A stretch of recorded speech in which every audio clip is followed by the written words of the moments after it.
Manners, respect, enough. Manners, respect, enough people. Hope everybody's doing good. Hope everybody's doing okay.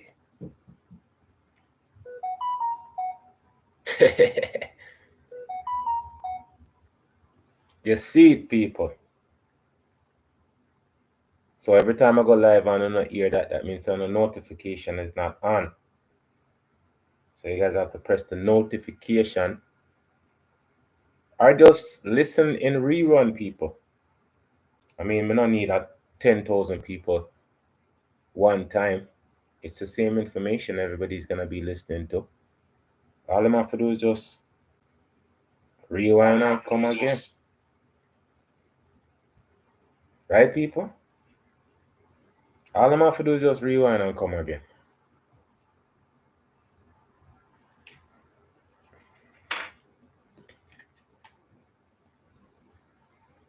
Breathe in.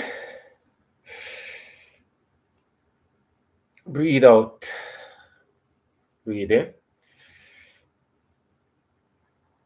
Breathe out. Breathe in. Breathe out. A deep breath is so important, people. You know what I say? I was taking a deep breath, full the body with oxygen, refresh your mind. All of those stuff is so important. We don't do it enough, people, honestly. The little things we're supposed to do, people. We worry about the big things, them. You know what I say? But me personally, people, there's some things I've come to understand and must accept. Now, accept it for change it, or accept it knowing that you can't change it. Right? Accept it to change it, or accept it knowing that you can't change it. But it doesn't matter what you do, right? You have to accept it. I'm telling you people, for life, for story, it's so bright, beautiful, and amazing when it's told, when it's listened to, when it's highlighted. And not just people who are get paid off of it, right? Supposed to benefit from us. We're supposed to benefit from our skills and our talent. Keep on saying this.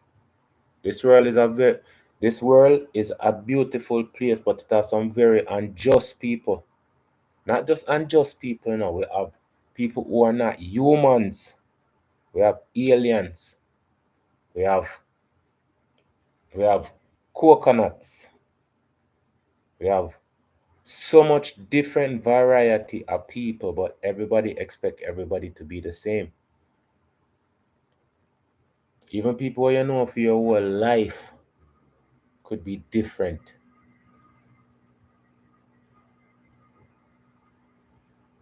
People have split personality,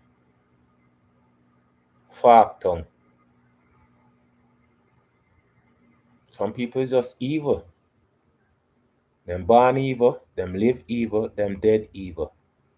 Them come back evil. The only thing can change them is them understanding so them have to change themselves. Because you can't change nobody. You can educate people and show them why they must change.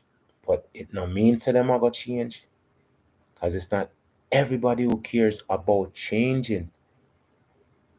And not everybody care about making a difference. One thing I say in our past, the people them always are look for change things, not just for themselves, but for humanity. One of the things I say, people don't fight for humanity. Them fight for money.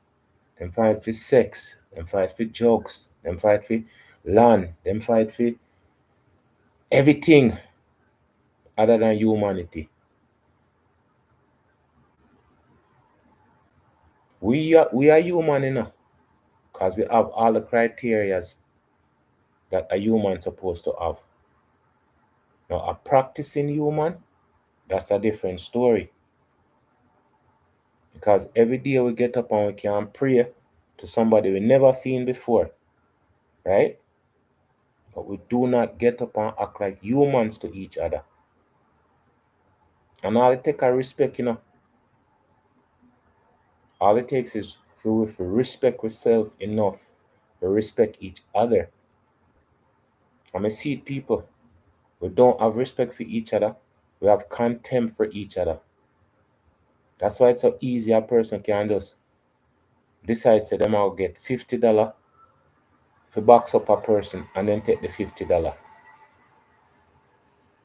That's one of the things I say. Once money become the God, there is no God.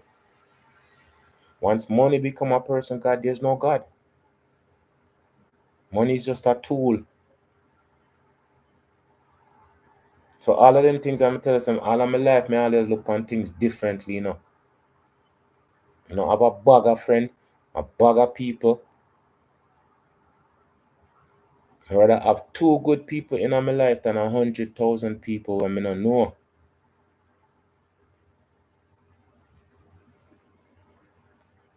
You don't have to know everybody for you to live a good life. Enough of the things I'm tell you say past, present, and future, it doesn't change unless we change it. I'm not force nobody, I'm not trying to force people to learn who they are. Because me I learn who I am myself. I say I'm on a journey. If anybody wants to come with me, that's fine. But me not drag nobody gonna when me not when me say I will ask, but me not beg nobody nothing. Cause if me ask and me not get it, what does begging have to do with anything? Begging means that you have to gravel feet. You have to plea. No, sir. I ask. If that's not good enough, me not interested. Cause we not have to demean ourselves for nothing. Enough time I tell you say the things that I see people do is because one, them not have no confidence in themselves. Two, them not know how much great people before we live in this skin. Three, them don't care to learn. They don't care to change nothing. Today society becomes so mentally weak, but bad mind. A weak mind. They have a weak mind, them can't think for themselves.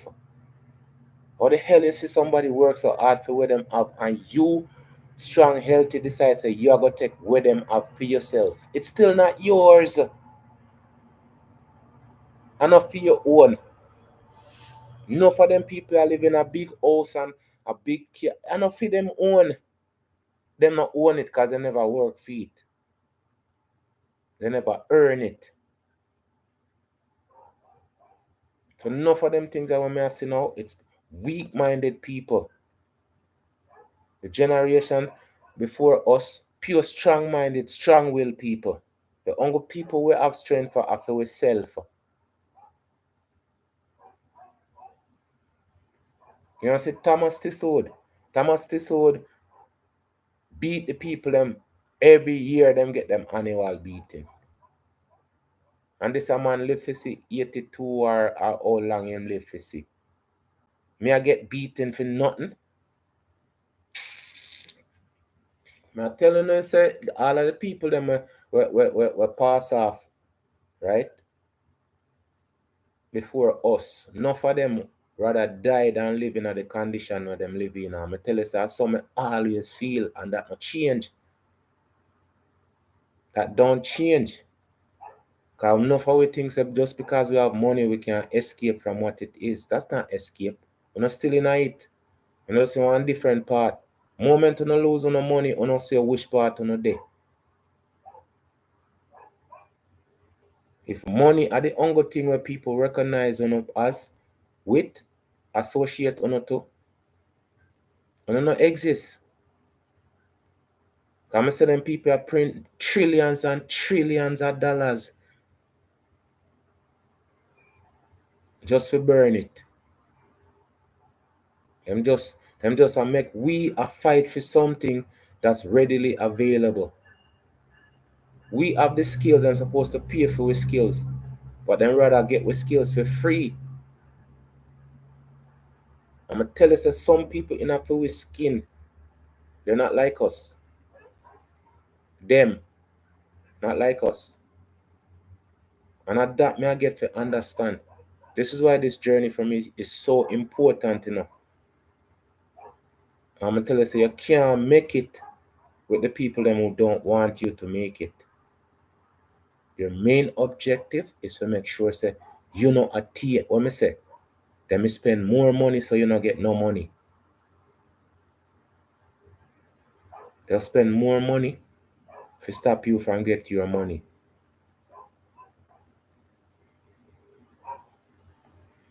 Tell you them things that when I got through, I learn and I understand certain things, because if we just keep on doing the loop without doing anything in the loop, it'll never change.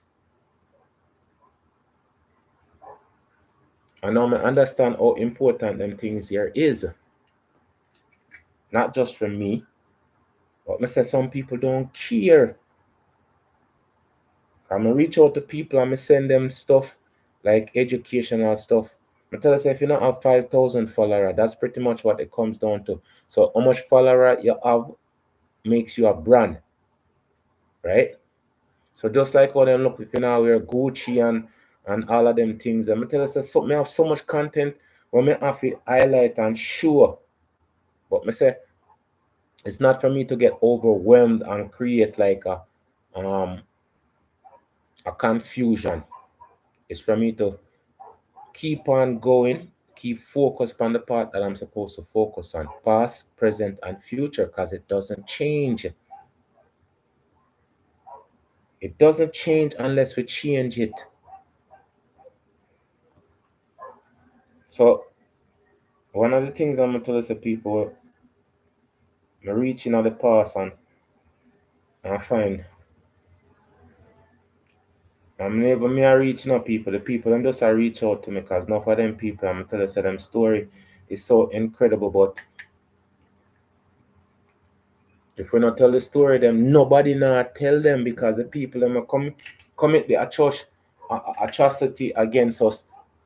When them people they do them same thing like Thomas Thistlewood and them write them diary, them a give to them kids. Them not publish it. For sure evil them people is. Them a give it to them kids.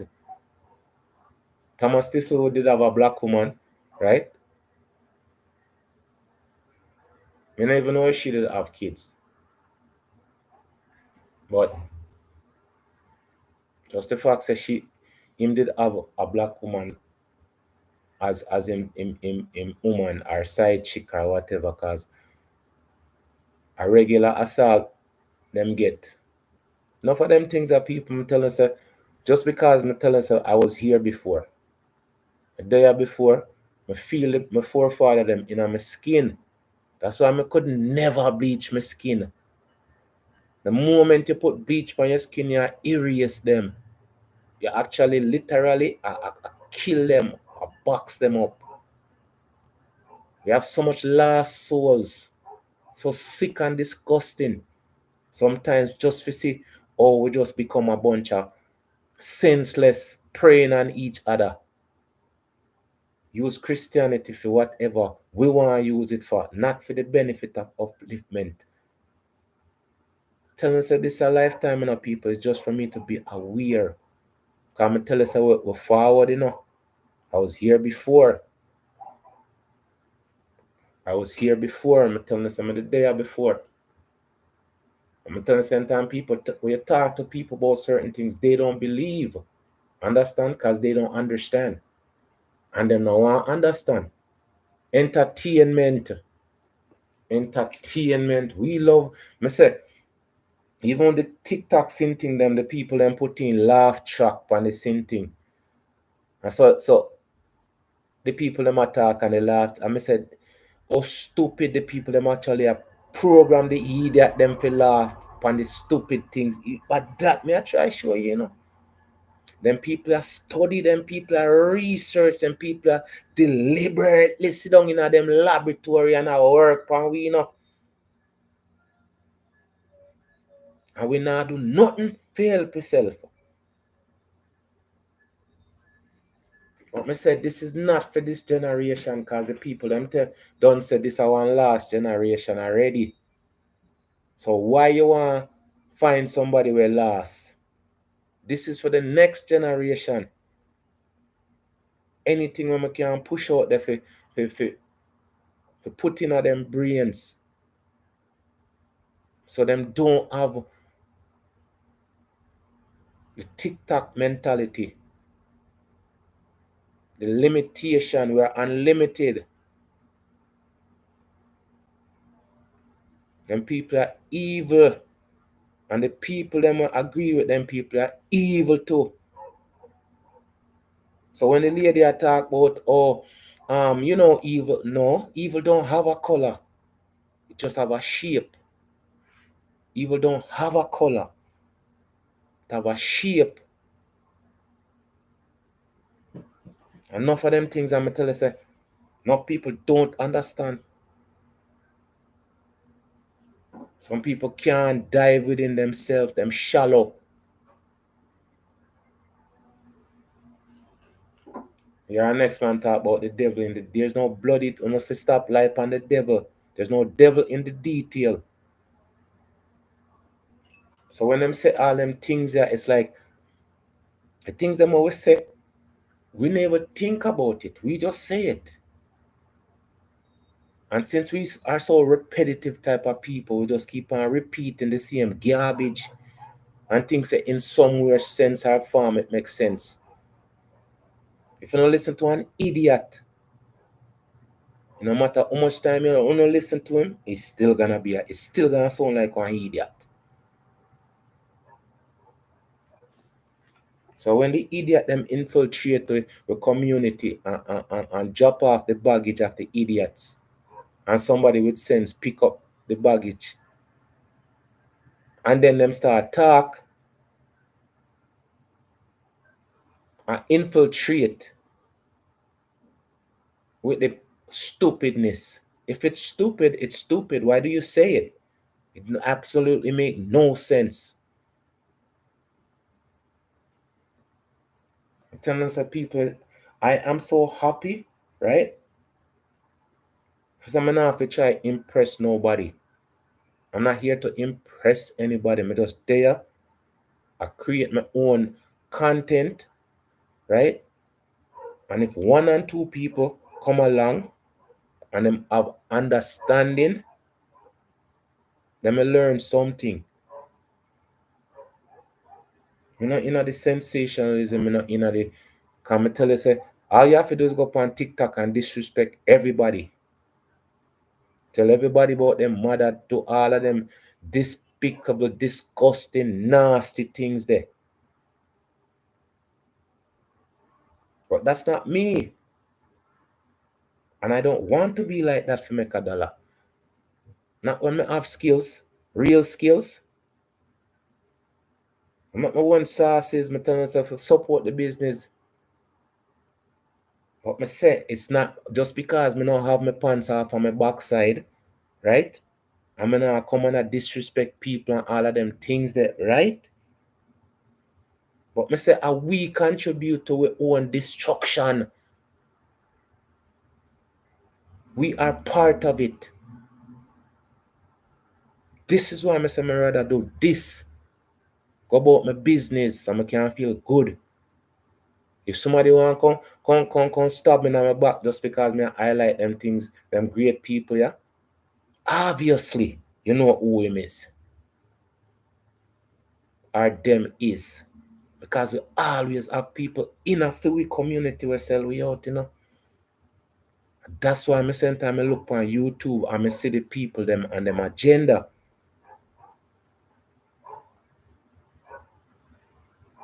It's not for the upliftment and the benefit of us. It's the absolute destruction of us. But we don't see that. We don't understand that. Because if it's not entertainment, we're not interested. I tell you, the minute me sell my company to somebody, right?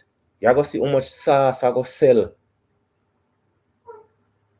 But just because people tell me already, oh, when you get rich, remember me. So if you did not support me until me get rich, how can I forget you? But when me get rich, me remember you. So when me get rich, I remember you. What that for do? Because you never helped me get rich. I don't know buy a t-shirt, I don't know buy a sauce. Me know. I had a company before. I had a big splash t-shirt company before. I'm tell you, say, I'm gonna put up some picture up on my channel where I still have some of the shirt them. Right? I still have some of the shirt them. What I do, I just take picture of Jamaica, the beauty of Jamaica, and put them on my t-shirt. Put it on a t-shirt. Right? The people them, I'm gonna tell you, say, me try the first person I try with the man. The Rasta man look at me and tell me, say, oh, your company I got big, so this is why we have to charge you that price. Eh? So uno can forecast. You guys are not just doctors, right? On the side of the road I tell people when them I go get backs up. Uno just forecast the future and say who I gonna make it from who not gonna make it. So uno can bankrupt me before me even sell a shirt. So me fi sell a shirt for $8, $9. Me have to sell a shirt for $30, $40. So when me start my company and I do my things, I try somebody else, them people there, pay the people them come. I don't want nobody nothing other than the government. You can always say that. I don't want nobody nothing other than the government. Because if I did owe anybody anything, they would have kick off my door a long time feet. Literally. I them knock and tell me say they want this thing.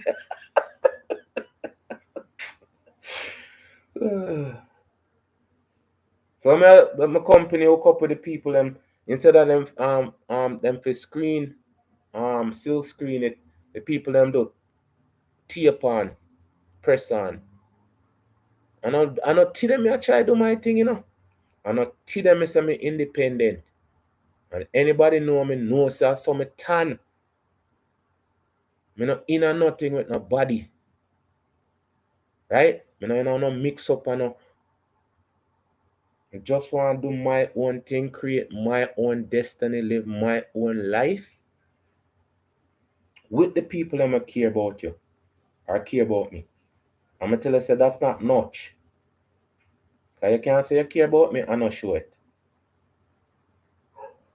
Come say, people, all my life I've always been this way. I don't like mess with people and I don't like people mess with me. I'm always respectful. I don't go there go disrespect people, but I don't want nobody disrespect me.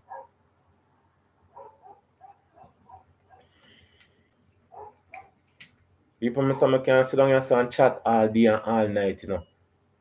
But me talking about my own personal feelings and get all emotional doesn't it not make no difference. That's why I say we have to be more educated, more understanding towards who we are and what we're supposed to be, what we're supposed to accomplish in life, supposed to set an example for the next generation.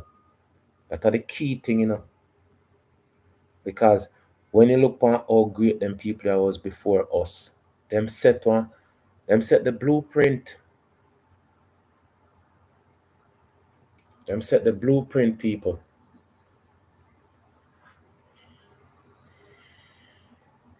So I'm tell you say, when we do the Rosewood story, there's so much in the Rosewood story, people. Me just make me feel a way, you know. But the very fact say There's a black lady there, right? This black lady never say nothing. Say the two man them, the woman a lie. She have two man.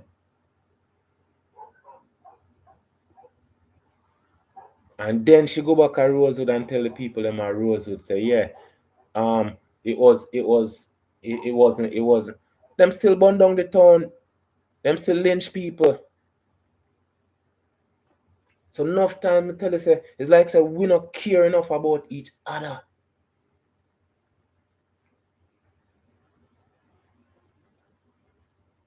It's sad, people.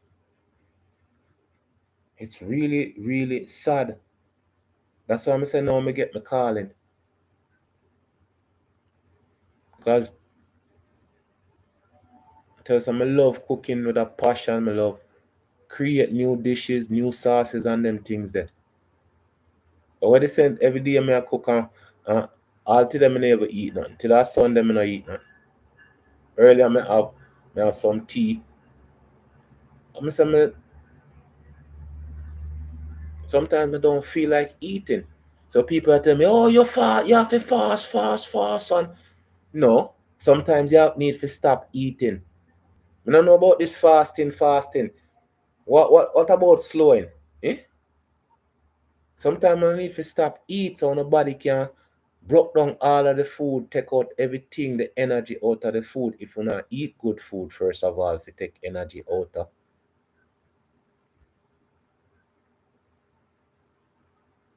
But we're high level beings, we're beings before. We just in our body, in we just in this car. That's what it is. We body our one car. Without we spirit. Just like how the car now, they make car we can drive itself. Now them a make body we can me just see one what body a move itself. Just because they can move themselves, you know, means no humanity in it. And this is why them are push to AI so much. Because they want to take out humanity out of everything. AI. You can't do nothing now. Oh, you need a resume, you need AI. Oh, you need features. AI. Everything are AI. So uno put one A before uno. Artificial, that means it's not real. But some of uno not real either, you know. That's the God honest truth. Some of uno not real. Some of you are just like them empty shell there.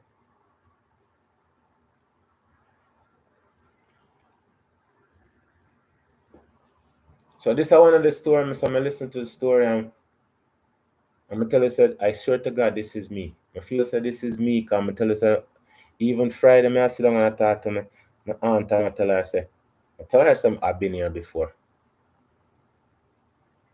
And she said she's been here before too.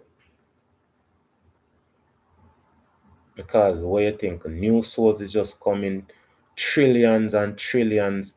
No, we just get repeat, just get put in our new body. Same thing with Abraham Torrey.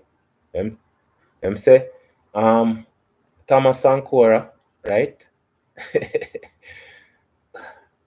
The energy will left Thomas Sankora find itself in a Burkina Faso, in a Abraham Torrey. So we do return people. So this one here come from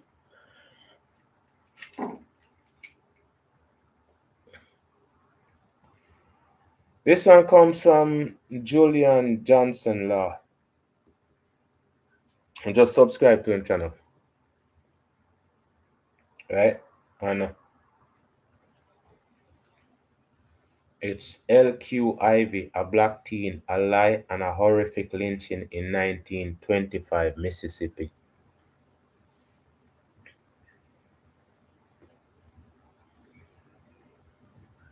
See? So I'm telling you some of them story top to bottom. Them have ups, them have downs, them have in, them have out. But the thing about it is, it's horror story. Some of them is horror story, yes, but they're our story. And we need to talk about them instead of we are go watch them idiot movie with all of them people where them are replicate to be us. That's not us. So as we proceed, people. So this is Julian Johnson's law and L.Q.Ivy, a black teen, alive and a horrific lynching in 1925, Mississippi. So may I tell you, say, them things that happen to it for years and years and years and years, and it doesn't change. One of them. I have to be honest about that.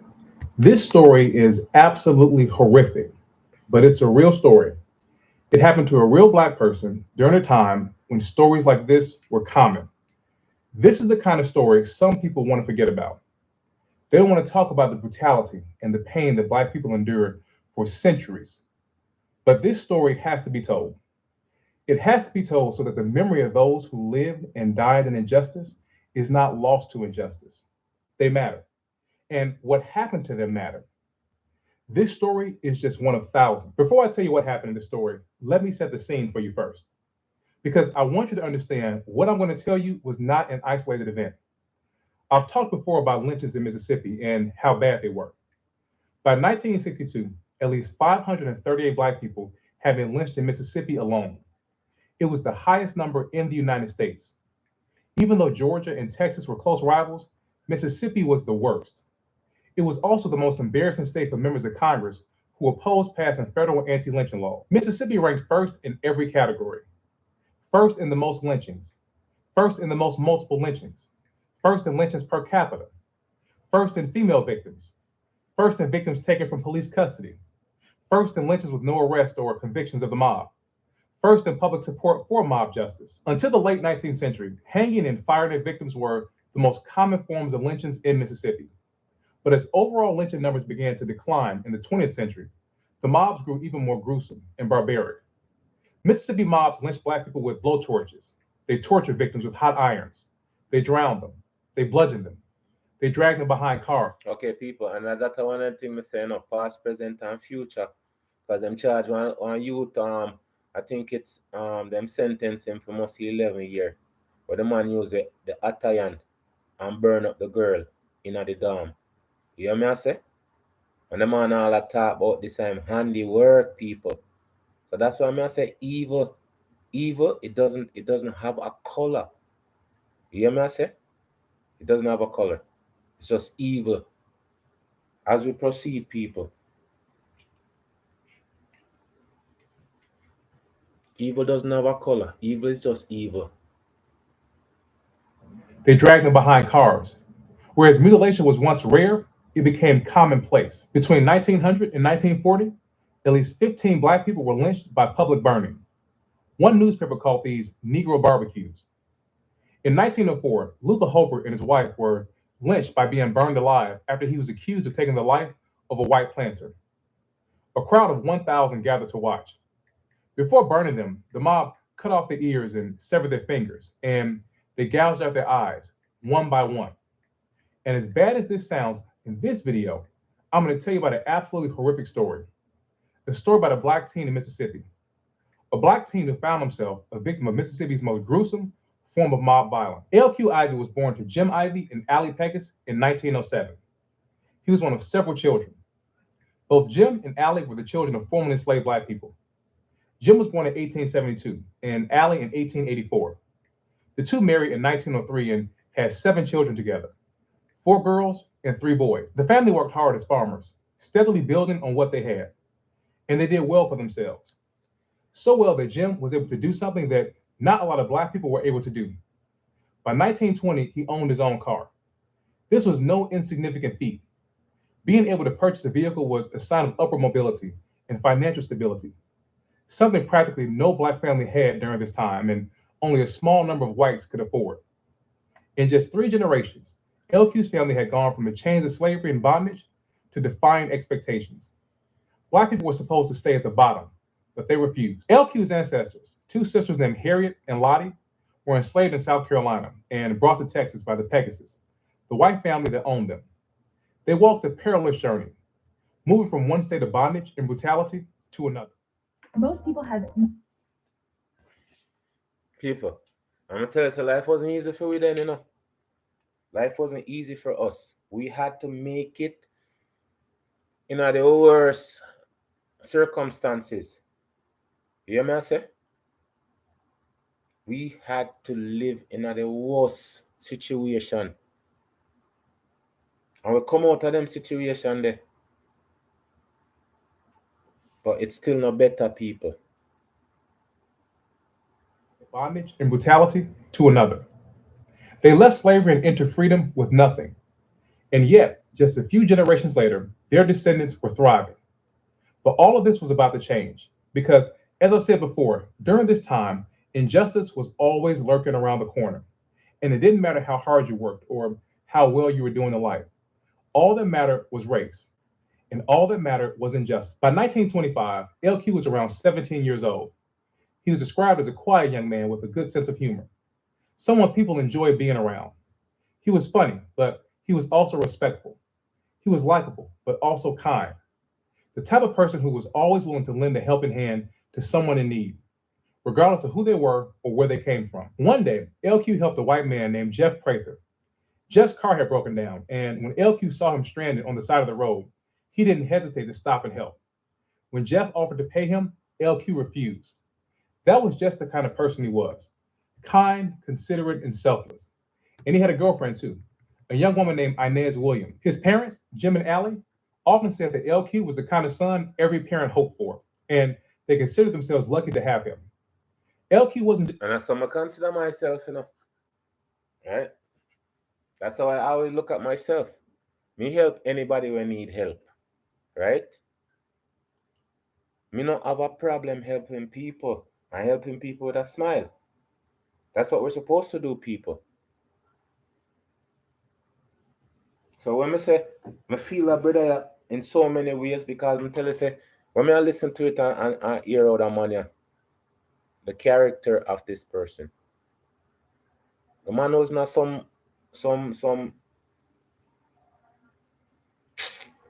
the man wasn't a person who wasn't likable. Okay?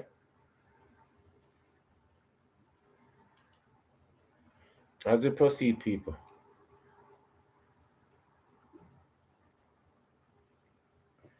He wasn't just a good son. He was a brother, a friend, and a neighbor. People knew him for his kindness, his willingness to help, and his easygoing nature. He was someone worth remembering, not just for how he died, but for how he lived. I told you these details about LQ and his family because it's rare that I get to tell you about family details. It's rare that I get to tell you about the humanity of a Black person who suffered at the hands of injustice and hatred.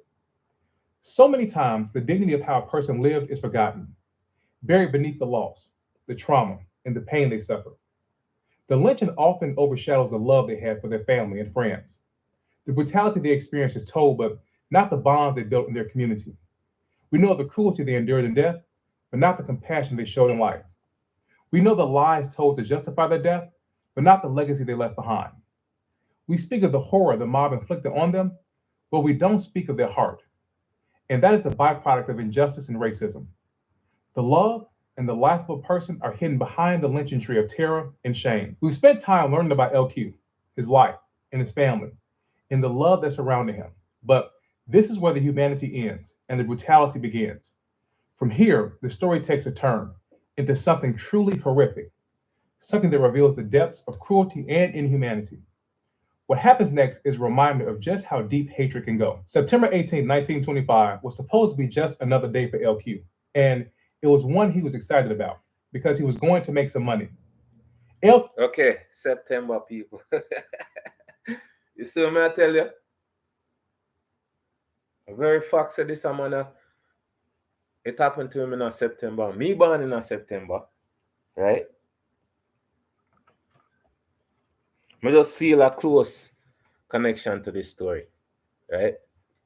I'm tell you, say, I've been in situation where I've been innocent and people say me guilty. And that are the worst feeling when you play your case and nobody not dead there. If you say, yeah man, it sound like a true.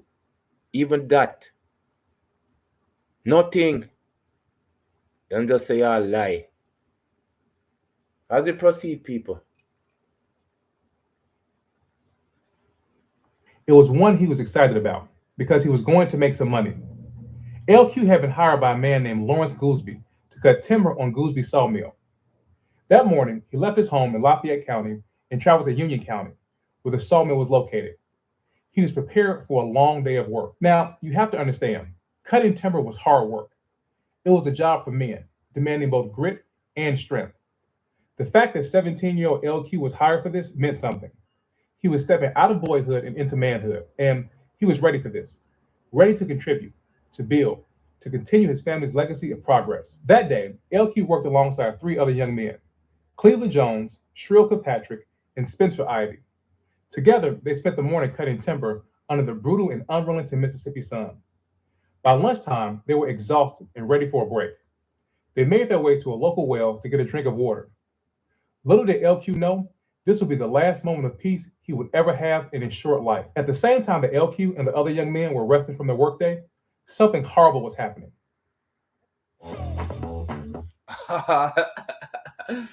People, something horrible always happen. You hear me I say? But it always happen to the wrong people. You hear me I say? Something horrible always happen to the innocent. As we proceed, people. Something horrible was happening.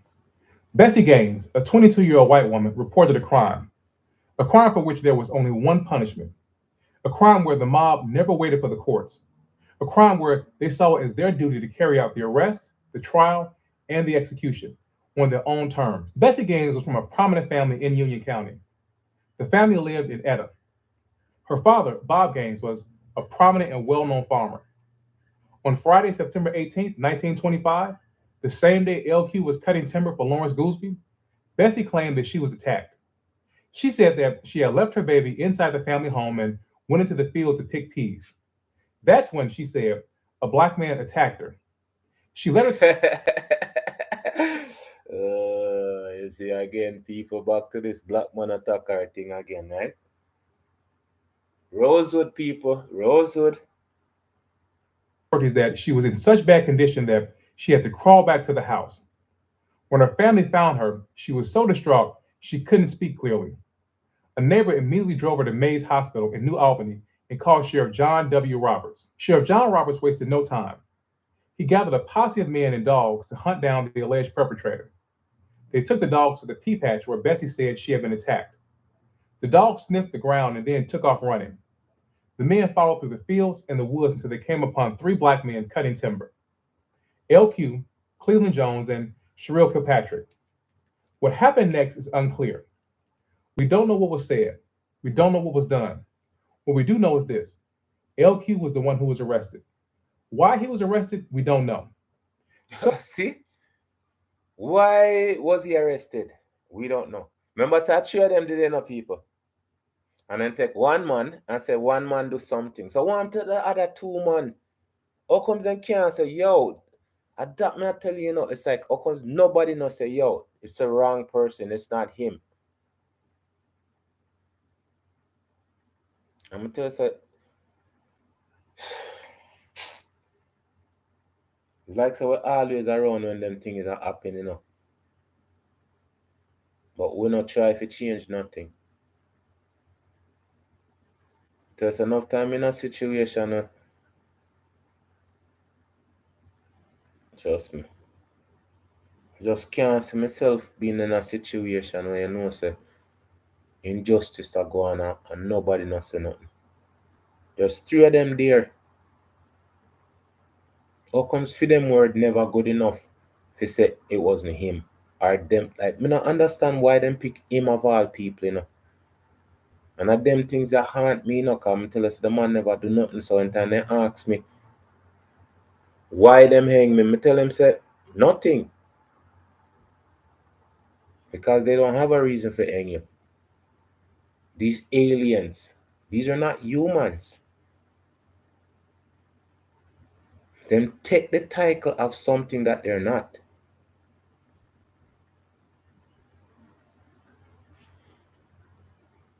Arrested, we don't know. Some have suggested that it may have been L.Q.'s father's success. His father, Jim Ivy, had secured a contract to haul gravel for the new highway.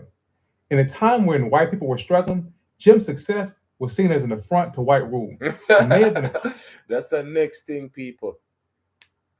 How can you be successful and somebody sit down there and eat at your feet? And at that we do now. This is what we do to each other. I tell us enough of them things that used to happen to us, right? We take over that position now and start do it to each other. We take over the position and start do it to each other. We stop looking at each other as humans, as kinfolks, or skin folks. As we proceed, people. success was seen as an affront to white rule and may have been a cause for L.Q. being blamed for this crime. Fearing he would be lynched, authorities quickly moved L.Q. to Aberdeen to get him away from the mob. But word spread fast. Bob Gaines' daughter had been attacked, and the suspect was a black man. Shock turned to rage, and then rage turned to mob vengeance. Soon, a crowd of over 300 people gathered outside the courthouse. One newspaper reported that men abandoned their crops and their fields as soon as they heard the news. Outside the courthouse, the mob demanded that L.Q. be turned over to them. The mob wanted blood, and they weren't leaving until they got what they came for. As time passed, the crowd swelled and their rage intensified. Everyone knew it was only a matter of time before they couldn't be contained, and that violence was coming. Then Mississippi U.S. Senator Hubert D. Stevens, a Union County native, came out to see if he could calm the mob. To his surprise, he was able to get them to leave. But let's be clear, Stevens didn't do this because he was against lynching, and he certainly wasn't a defender of black people. At the time, the NAACP was leading the charge against lynching, pushing for the federal government to finally take action and pass a law. The NAACP, and it's NAACP. So when they say NWA, there's no W. It's N, two A's, CP. So when we did hear NWA before, main thing said them did actually have a W. But let me tell you how we talk and how sometimes it's not make no sense. As we proceed, people. Oh yeah, and again, them people that did their own from back in them times there. The same thing we do. Well, NAACP did their own long before. ECOWA. As we proceed. Was leading the charge against lynching, pushing for the federal government to finally take action and pass a law.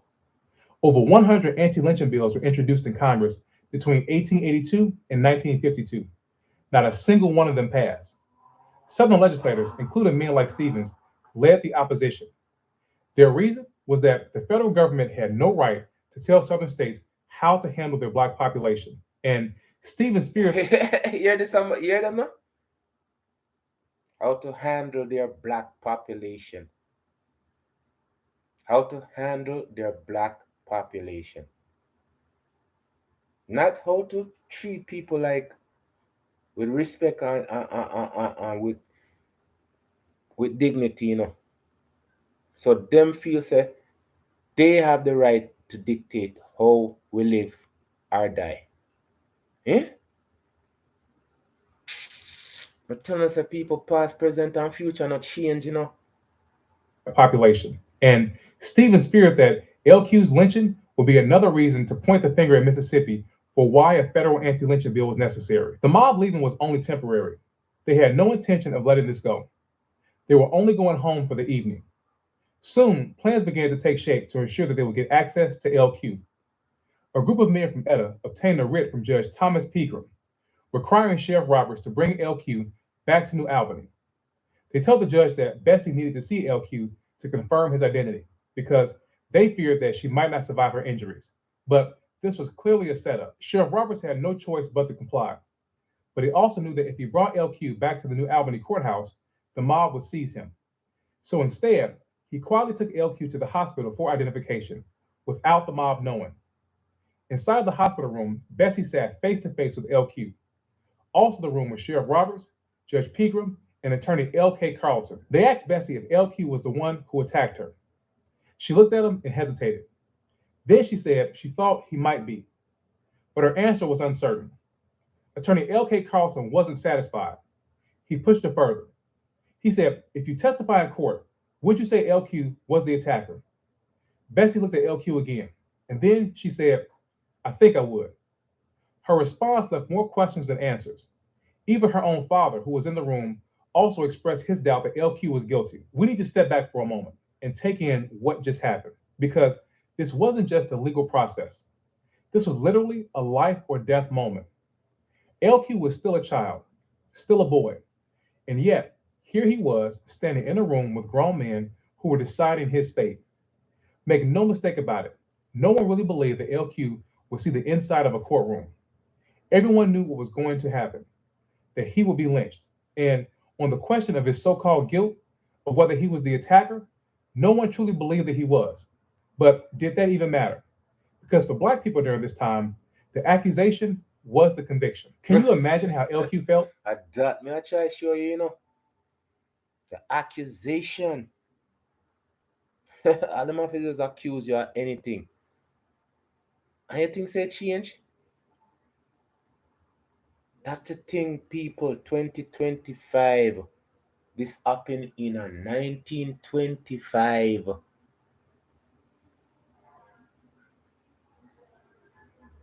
As we proceed, because I'm telling you, say, Rodney King, right? That one incident,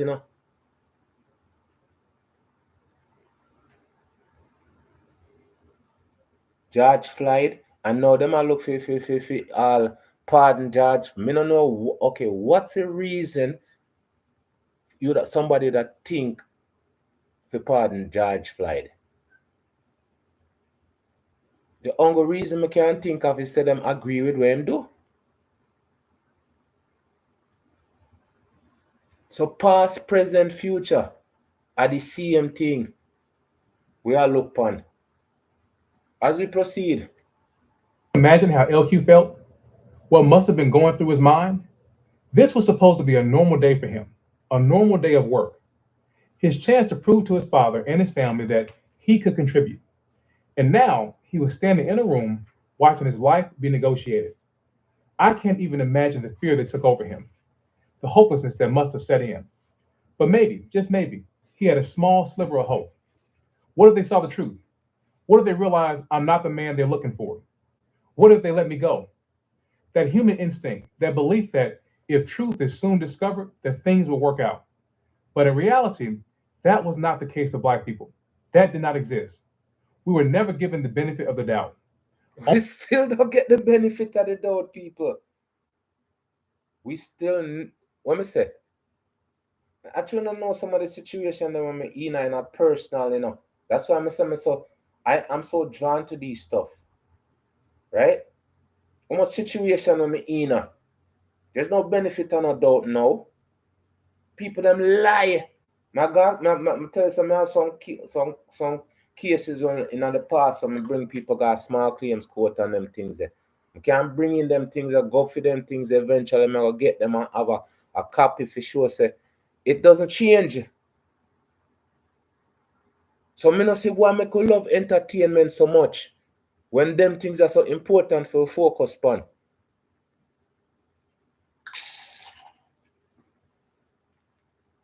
It not change, people. It doesn't change. It doesn't change.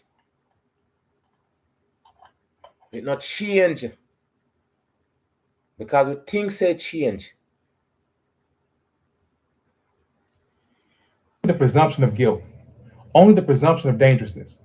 And for so many, including L.Q., His sentence had already been decided. As LQ's fate was being decided in the hospital, word spread across town that he was back. It didn't take long for the mob to return to the courthouse. But when they got there, they realized he wasn't inside. They quickly learned where he was. LQ was at the hospital. The mob rushed there, demanding that the sheriff turn him over. They wanted to get this over with, and Sheriff Roberts was the only thing standing in their way. At this point, every single second mattered. The mob could have stormed in and taken LQ at any moment. So the sheriff came up with a plan. He would get LQ out while others distracted the mob. As Sheriff Roberts hurried LQ into his police car, Judge Pegram and Attorney Carlton tried to calm the angry mob. And they weren't just angry, they were armed. Sheriff's deputies moved through the crowd, taking weapons as Judge Pegram pleaded with the men to follow him back to the courthouse. He promised them if they gave him a chance, he would ensure LQ received a quick trial and punishment. But soon, the mob was tipped off. Someone told them that they had been lied to. LQ was already gone. A man named Clyde Nash had the fastest car in town, and he volunteered to chase the sheriff down. Yeah, people. But that me tell you, same time, them people get together and them have them shotty and them have them ready for anything, you know. We are the hunger race on this planet. We're not ready for anything except entertainment. Why me just keep on talking about this entertainment thing? Because I'm tell you same time I look upon it, you know, and I realize the people them not pay no attention to nothing that really means anything. All of the things when them a talk about it's just headlines and TikTok contents. Nothing for uplift us and for sure say yo, we need to change the things that we're doing to make it better for our future. Talk about business, or to open up a business and or to get your supplies and all of them things there. None of them things there.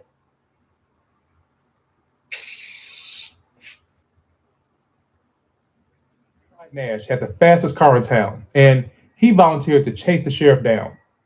Nash jumped into his car and took a few men with him and raced towards the Myrtle Bridge. Their goal was to cut the sheriff off. Meanwhile, Sheriff Roberts and LQ thought they had gotten away. When they got to the bridge, they saw Nash and another group of cars parked, blocking their path.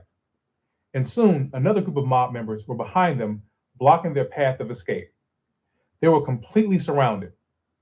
More than 1,000 people had gathered at that bridge, waiting for LQ, and yet there was no violence. No one fired, no fights, no arguments.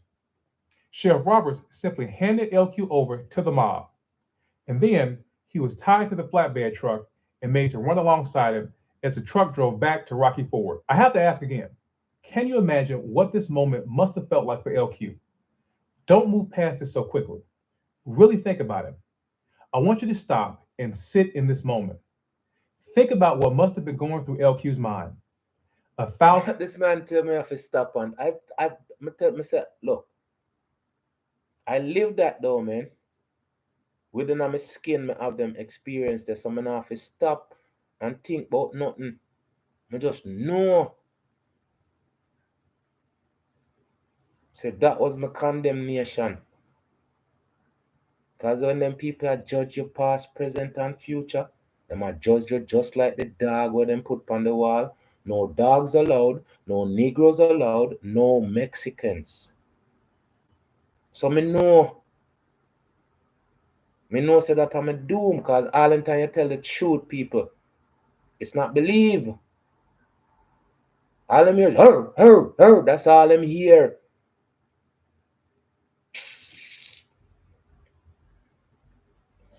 1,000 miles an hour.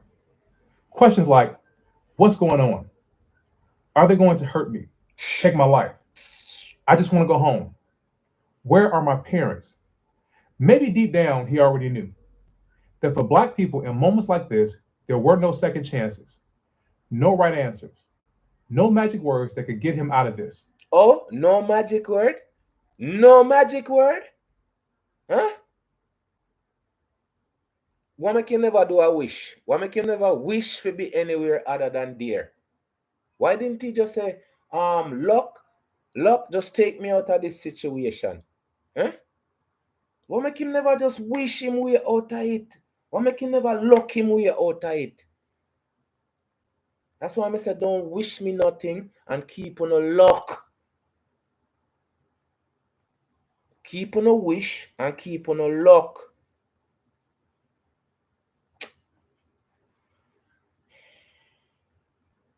Answers. No magic words that could get him out of this. But in the end, there was only one answer to every one of those questions, and that was injustice. LQ was taken back to the spot of the alleged attack by Thad Parker, Bill Greer, and his father, Book Greer. They took him to the barn, a place where they could do what they wanted to him. These men wanted LQ to confess before they carried out their sentence on him, but he had nothing to confess to. It was inside this barn where horrific things occurred. LQ, this 17-year-old boy, was brutally beaten by these grown men. They punched him and kicked him and struck him over and over again. They demanded he confess, but he would not. What they want to know is just for him to admit something so them can feel better. I mean, them can't feel better, but at least them say, satisfaction say, right? They say, yes, yes, we get the right person, but they don't care if it's the right person or not. Keep on saying it's always the same. As we proceed, people. Nothing to confess to. They stripped him of his clothes. They hung him from the barn rafter. And still, he would not confess. So they burned him with a blowtorch, singed the hair off his body. They mutilated him, cut him. They used a lemon squeezer to crush LQ's testicles. This was unspeakable brutality. But to these men, it was easy. Exactly. Top of them. Not that they were doing this to a child. Not that LQ had never been positively identified as Bessie's attacker. Because to them, LQ wasn't a child. He wasn't even a person.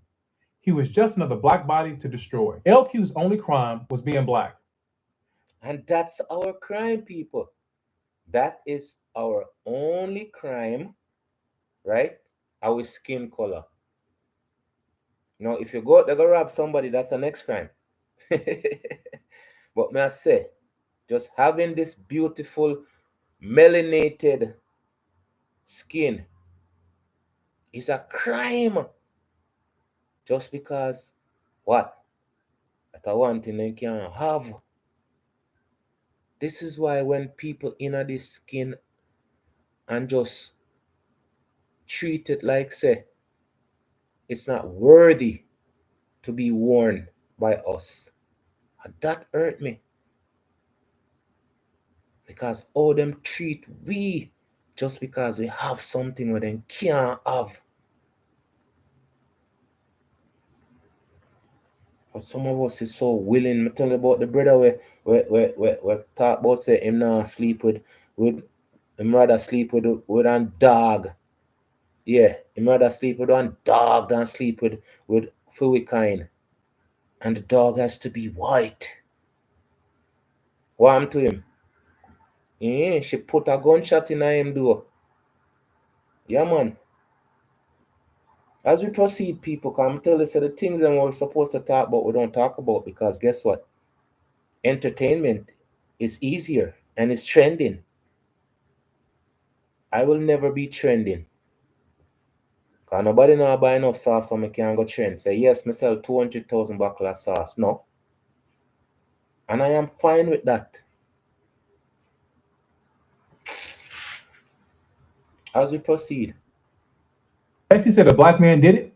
LQ was black, and that was enough. They didn't ask questions. They didn't need an investigation. They didn't even need to talk to Bessie because that is what it was like for black people. Conviction on sight, prosecution in a death sentence without evidence. Blackness was the crime. Blackness was the trial. Blackness was the conviction. Blackness was the crime. Blackness was the trial. Blackness are your conviction.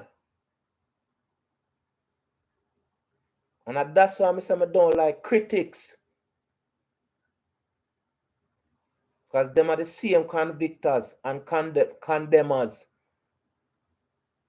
Una move, una galang. I'm telling us people the things them we're supposed to share with each other, Or the things them we run from. I tell us I always feel out that spirit, I've always felt the spirit. I'm always talk about that spirit, because the spirit is part of me. And just me thinking and feeling the way I feel is reason for me die. Just because we're not supposed to have no feelings towards ourselves. We supposed to just be the jigaboo. Where them can just like the bank, them use them card, them plug in away and they just draw out as much money as possible.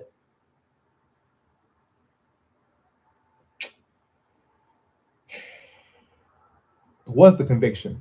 Blackness was the reason for your sentence, the death penalty. L.Q.Ivy, just 17 years old, was experiencing something that countless other black men had suffered before him. Now, I need Count more, not count less. Count more of us that experience the same thing for no reason other than being great. That's the only reason to be born into greatness. But you see, when them talk about the royalties, and you have to be born into the royalties. Where the royalty have to show for being royal? Huh? You mean the stuff them in the museum with them thief? Everything with them plunder from everybody else because they not own nothing, they can't create nothing. Huh? That's the truth.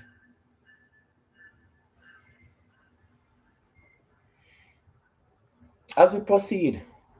I need to prepare you for what's coming. From here, the story gets worse, much worse. Yeah, people, I need to prepare enough for what's coming. Because it's a lot worse.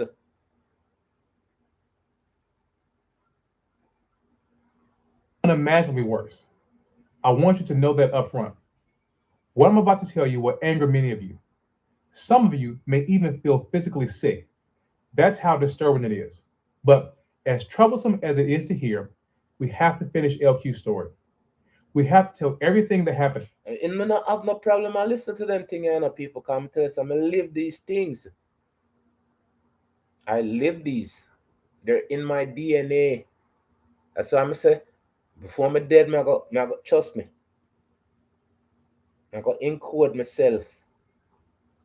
And we can do that. We can encode ourselves. We have so much ability, that we don't harness. We don't understand how to harness it. The Dugan said, him father reached level 9 here. So there's levels to us. As we proceed,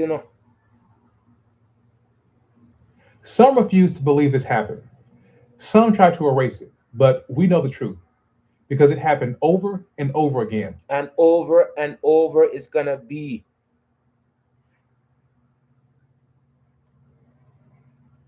Until we realize with a ban entertainment, ban sports. If you're not a scientist, if you're not in the political field or fight for something uplifting, I'm not interested. And I swear some feel about like, I just have feel them ways they know. Cause in time them basketball player make them millions and millions of dollars. What them do? They get a baby mother and the baby mother get $100 million and then they end up broke on the street. Football players, Jesus crime. Them worse. Them in a pain for all the injury. Them have um brain damage from all of them hits where them give and the hits where them take. How much years? 30 years of that. from high school till them retire. And the people them make all of them trillions of dollars there. What them do? What them say? Oh, we need a bigger stadium. We need a big old dirty stinking jumbotron where you can got the dumbotron there sinting.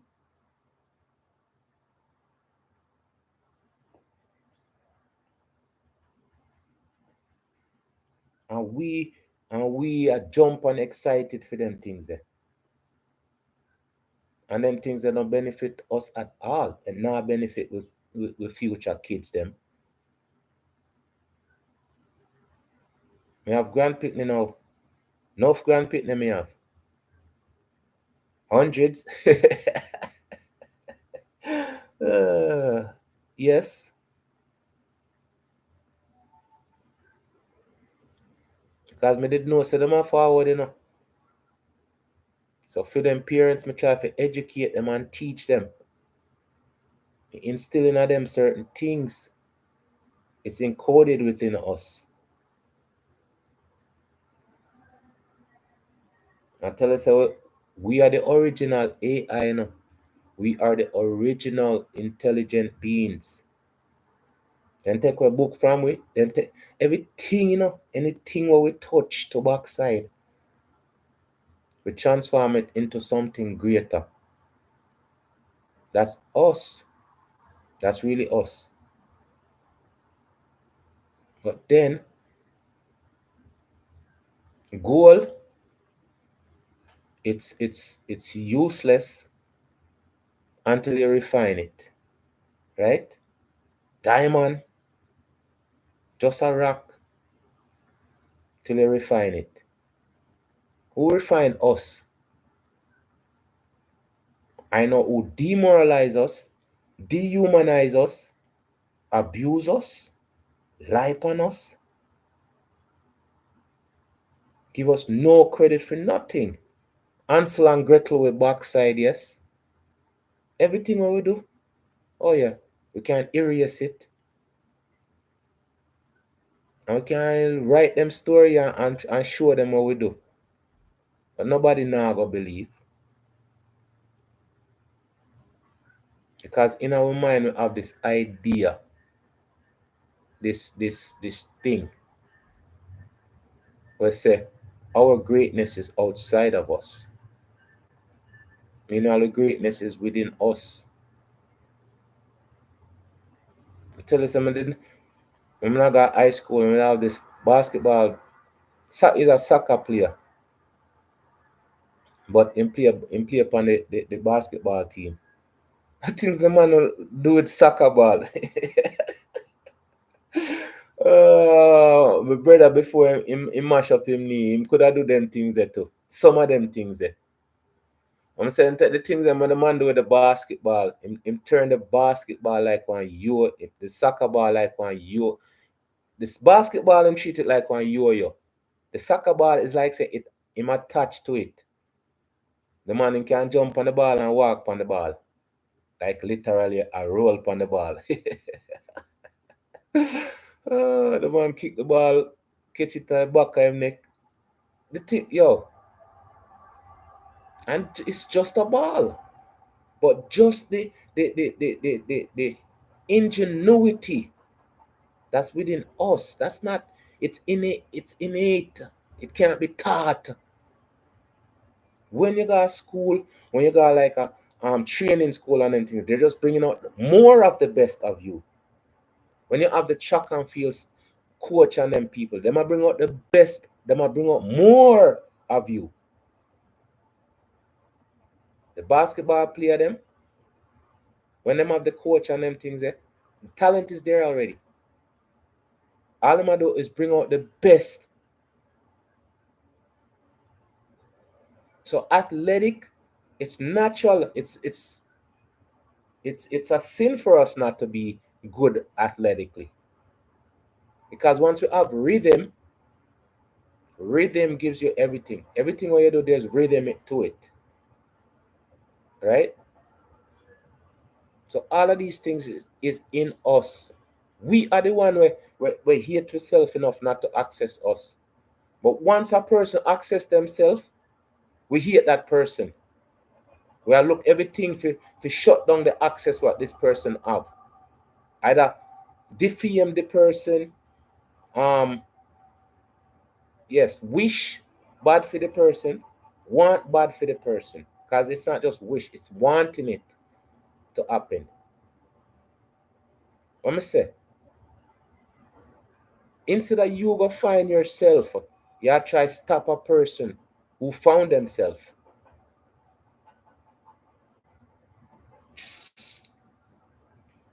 As we proceed, Happened over and over again, thousands of times, thousands lynched, thousands railroaded in unjust courts, thousands brutalized, thousands terrorized, thousands stolen from this world. And even though some want to turn the page on what has happened, we won't. We honor these victims by telling their stories.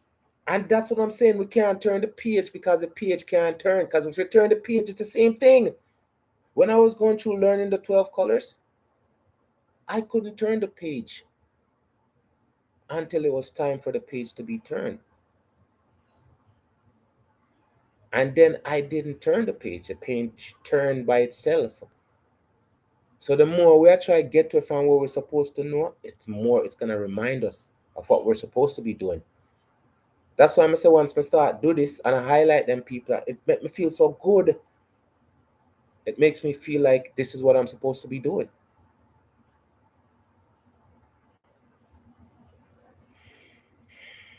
As we proceed, Victims by telling their stories.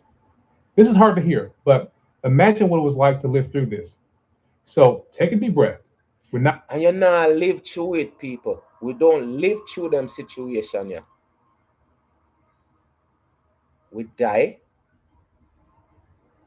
and then we forward again. In all of them situation, there's no recovery from these situation. Only recovery is death. That's why the people are afraid of dying and afraid of dying and oh, me no want make no change. But I made a change a long time ago.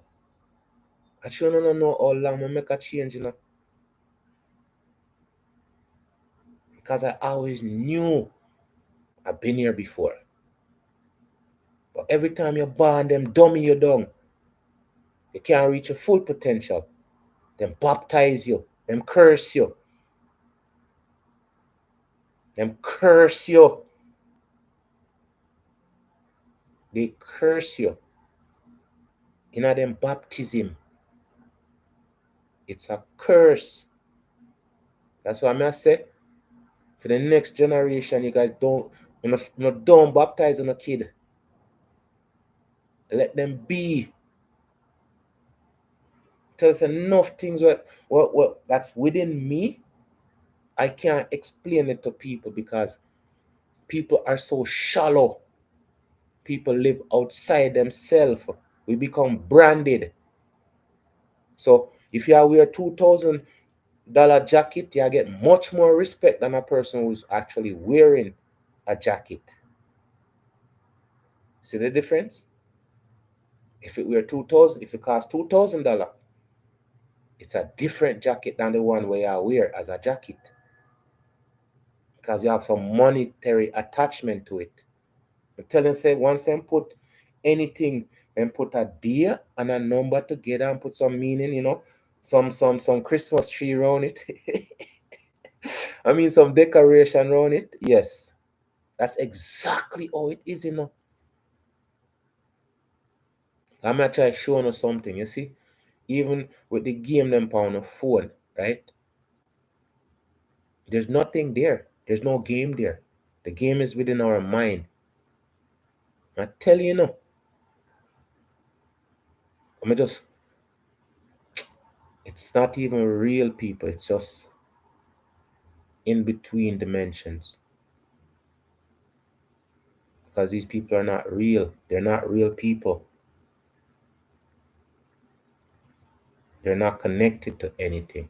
If you're connected only to money, you're not connected to anything.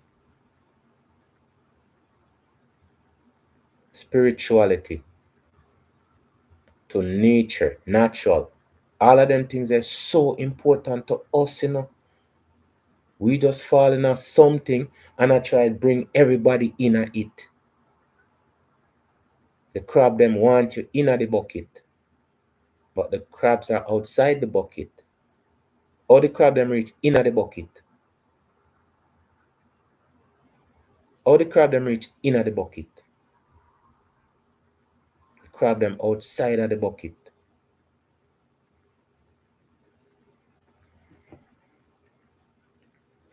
As we proceed, people. Breath. We're not done yet.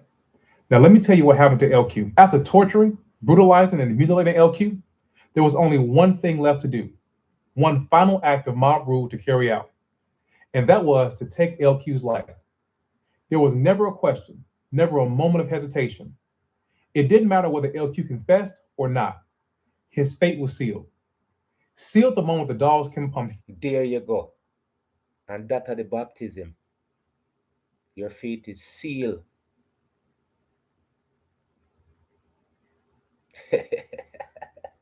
AI.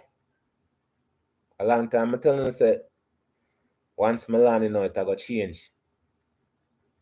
That's why I did up on a platform before. uh, many things me say the people have never believe me. But when you know it's the truth. And no matter what they do. Yeah, the Dugan King say, all you have to do is look around you. We've been here before. You're going to argue with that person and say, well, Christopher Columbus, how the hell can Christopher Columbus discover something that's there already? Him just say him are the first person to go there in a feed them culture. That's what they're supposed to write. But them write it like say, well, they invented humanity, them invented the planet, them invent everything. Nothing is stolen, people. But we created everything. We invented everything. But them things are so passe. We're greater than these stuff. So the things that matter to them don't matter to us for real. We're money. We're money. Tell us that all of my ideas, my stuff, them I create these myself. So I know I'm money. But even if you're money, you still need support. In every situation, you still need support. Them people that support themselves, They support each other in all of the vile, despicable things what them do. And still go home, go sleep with them dog. I mean them wife. And them dog. Because they do. Them style that we start pick up to.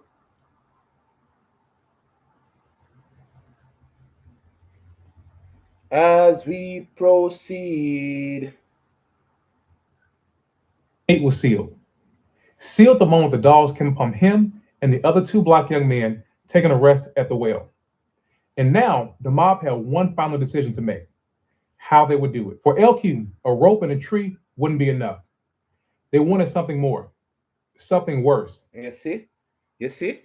Them people always want more. So how comes we're not supposed to want more? Eh?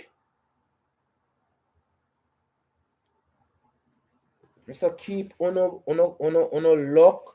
Keep everything that you guys want to give me because there's nothing good in it. We don't give each other anything good. We never did. So everything we want give me other than support. I thank you guys so much. I am so appreciative of it. More like I ate it, more appreciate it. But everything we want give me, if it's not support, I am sending it back. Car mama is bringing it back to all of the people them that wants to give me things that I don't want. I'm sending it all back with car mama.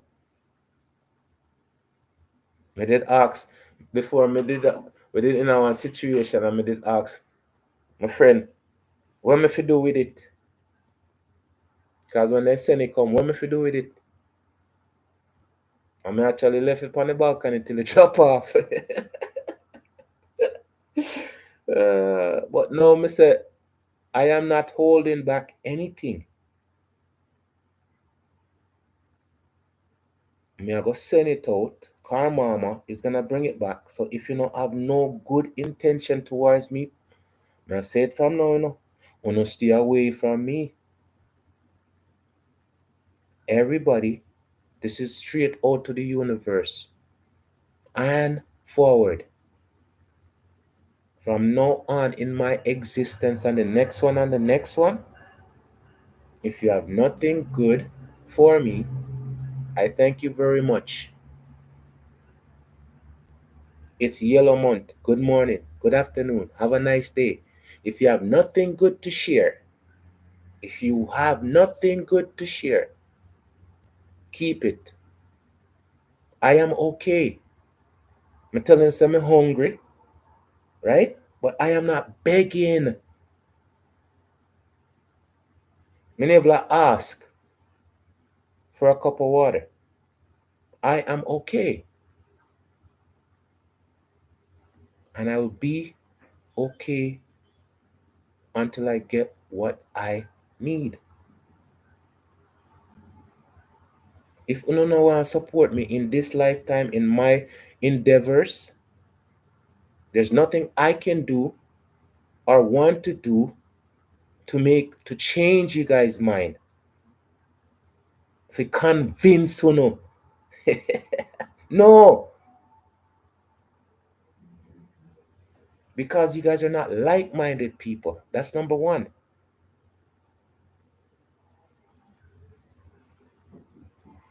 So let's proceed. Q, a rope and a tree wouldn't be enough. They wanted something more, something worse. They wanted to set him on fire. And they weren't going to do it in secret. They wanted an audience. They wanted a crowd. They wanted witnesses. And they wanted to send a message to every black person. They wanted to send a message to every black person. We can gather up and do this to you guys all the time. But you guys are not even strong minded enough to gather up and have a conversation how to stop it. Hmm. No uncle have strength for me. No uncle have strength for a person who doesn't have no PhD or no one bag a letter after him name. A person where try to make it on them own. Yeah man. As we proceed. This is what happens to you. This is what we can do to you. No one can stop us. We are the law. And that's how it's always been. No one can stop us. We are the law. We make everything for us. Nothing for you. We have everything that we stole from you. We do nothing about nothing. What I said, all the last month, how much highlight, how much YouTube people you see, you know, I do a collective, changes of how we think and how we move on. Entertainment. Entertainment. Tell us I'm start delete them people here. Stop subscribe to them channel. Cause I see the agenda now. I understand their agenda now. There's nothing in it for us. I mean, telling us that if you go out there and all of a sudden become so radical and no, I'm saying the mindset is a disease. Just the word mindset. Show you say your mindset in a concrete, in a cement, in a gravestone, headstone, whatever they call it. You don't decide already. So you're not change your mind. So you a drive and the light change. You know have to change your mind. You see, sometimes I tell you say, the stupidness of people think and say, you can't tell say them not think. Them just a say. TikTok brain, TikTok mentality. And see you. This is what we can do to you. No one can stop us. We are the law, and you are nothing to us. This is going to be a spectacle, a public event, a celebration, a fun, joyous occasion. And all of it, every laugh, every cheer, will come at the expense of a 17-year-old boy. A boy who, in all likelihood, was innocent. The mob drove LQ to an open clearing. And that them do on TikTok. Them reward them people. Yeah. The man say it. What him say? See it? The man say it. Stupidity is rewarded. Hashtag stupidity. Me never put it out yet, you know. Stupidity is rewarded. Yeah, of course. Why not? Because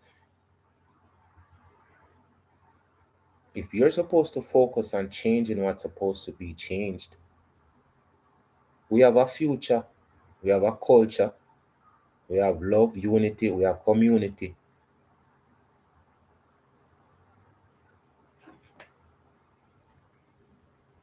How much money them people they make on TikTok? I don't know how much money they make, but whatever money they make, and like I say, they might take it and it's for the advancement of everybody or anybody other than themselves.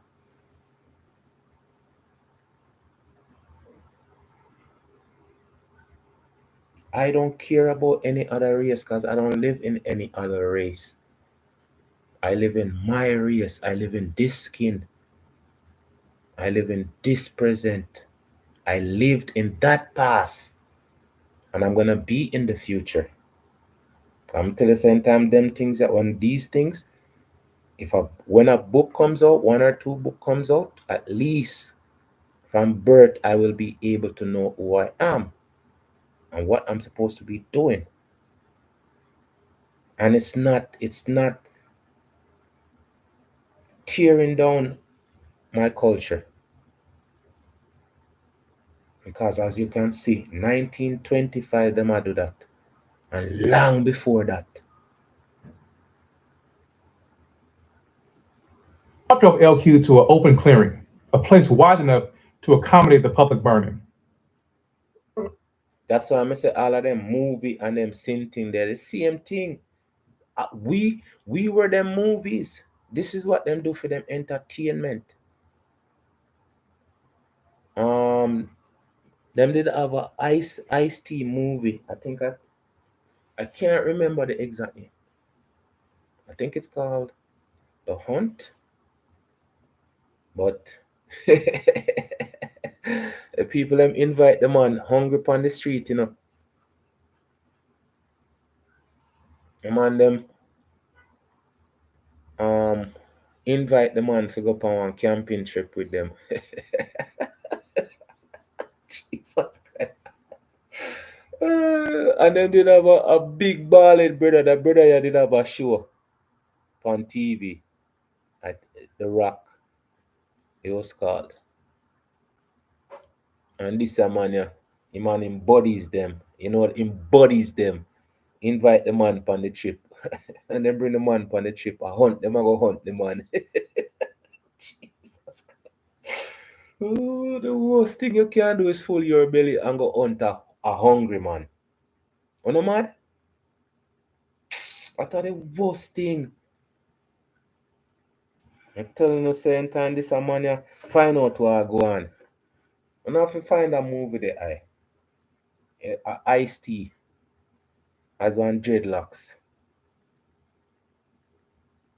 And the people then go baback to them regular deal like say, you know. I that me tell you. Them people go a different country and have no laws and things like that, right? And the people then go they go do them evil thing, come back and put on them suit and then tie and go work Monday morning. Same way. My brother did go Taiwan or one of them place there. Go videotape himself or do some sick things down there and bring back the video. I'm telling the people I love trophy, see? And people love trophy. So when he come back with the same thing and then catch him on it, man. I'm not fling him in a jail. Cause which part thing go do that? Yeah, no jurisdiction or dead it. But when you bring back them things that this why I say certain things me always say, don't send me certain things. Don't send me certain things on my phone. All of the crap on I send me because what me say? When I know share things, when I know share people business, when I know share them things there. What are the things we forget people in a trouble? I that to know I send people. Block and delete. That's one of my specialty. I never know if I me did come up with that block and delete, but I don't know so I love it. Block and delete. As people, as I say, no ears now work. I don't have two. If you listen and understand. And sometimes I reach 10,000, then me show my face on YouTube. Where the hell me I show my face for? And I know my face I talk. And my brain and my understanding of certain things. The message is what we're supposed to be listening for. I'm telling you some more time I listen to YouTube. Me now watch it, I am listening to it.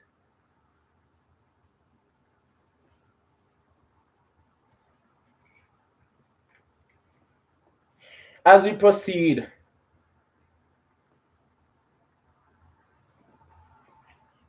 oh yeah. I will call my name because my name just a ring like a telephone right now, you know. I swear one of my ears are ring out.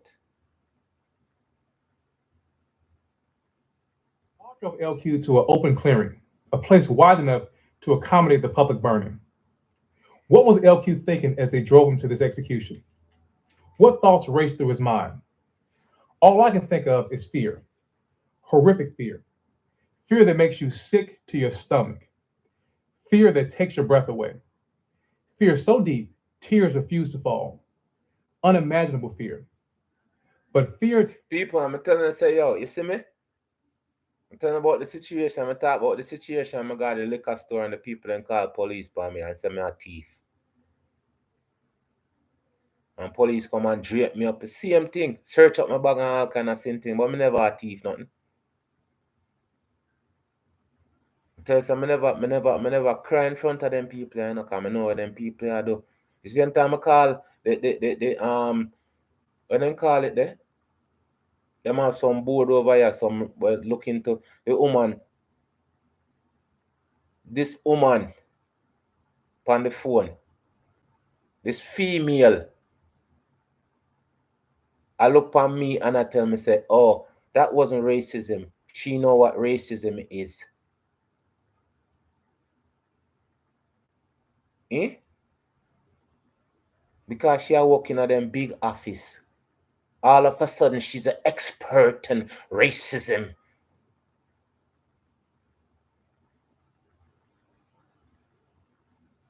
So I'm telling you, say, no for the experience I'm going to go through in my life. It's experiences. I didn't know one country for a mighty long time. I'm telling you, when I forward there, so I think say all dog never shit on the road. But not understanding certain things. We just have a wild imagination.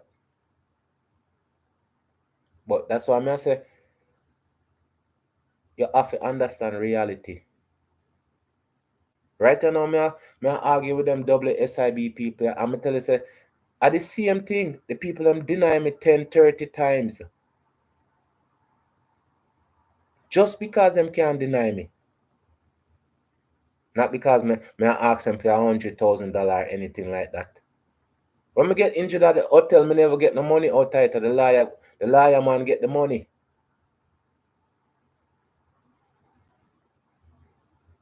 Me just a seminar. I'm not a bitter person, but I'm a aware person. I am aware of my existence within a system that doesn't give us no credit for existing.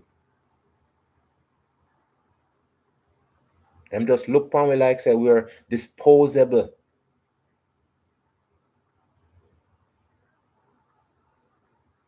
And it's no different then and now. Now is we are helping even more.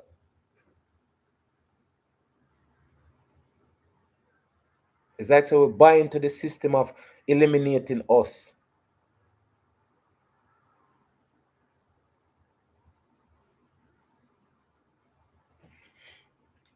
We curse. And we curse yourself every day. We curse because internet them baptize you that are the curse.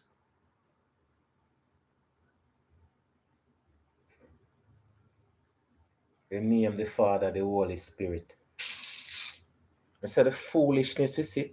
You think so then stop tell the foolishness? But now we love it. Now we love the foolishness because the foolishness are entertainment. But even me sometimes have to pull away from the entertainment. Me have to step away. I have to remove myself. Because you can't get lost in the entertainment, and that's the main objective.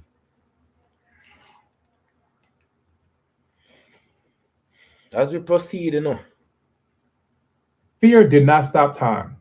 It didn't stop injustice because injustice kept moving. L.Q. was brought to a large mound of sawdust. Right through time, injustice keep on moving. Right through and true and true.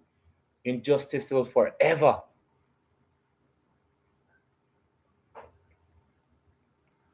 Until we stop cursing ourselves and we start call upon car mama and say, do your work, car mama. Them deserve it. When them a thief out Angie Stone money, you think say them a think about Angie Stone? Them a think they say she a work, she has 60 something years and she still have to dip on the road, I sing and I dance, I play the fool for everybody except her. Injustice, past, present, and future, unless we change it. So now I'm out, yes.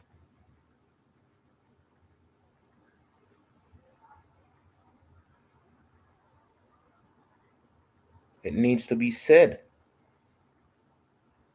It needs to change. Because them not change it. It's the same script where the people them have from how long?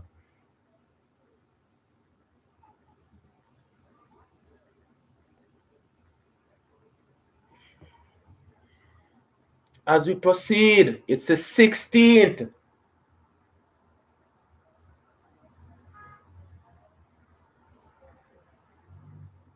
March 2025. And it could be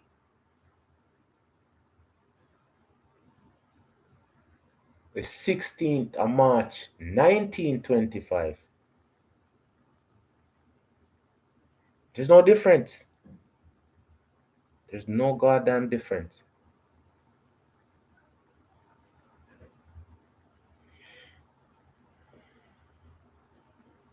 As we proceed, Was brought to a large mound of sawdust and forced to stand there. He watched as the men drove a metal stake deep into the ground, a stake he would be tied to. and at that match I show you, them beat up the man till the man can't even move. I'm gonna tell you something, I want a rebellious slave, I'm a rebellious slave. Trust me. And me know say them sense it. Wanna sense it too. That's why I say this a lifetime, yeah. I prepare me for the next one. I'ma tell people say next one, the next one. I'm not telling you, you know, when I can't stop the next one. You're not gonna be pretty. You're not gonna be absolutely ugly. And me I gonna love every minute of myself. Just like how me love every minute of myself before, love every minute of myself now.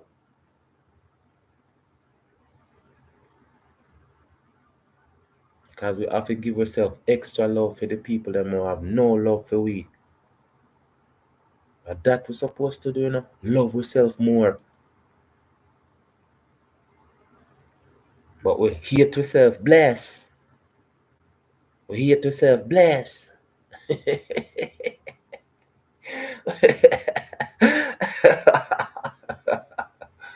uh, Patronizing people. But you don't know, you know.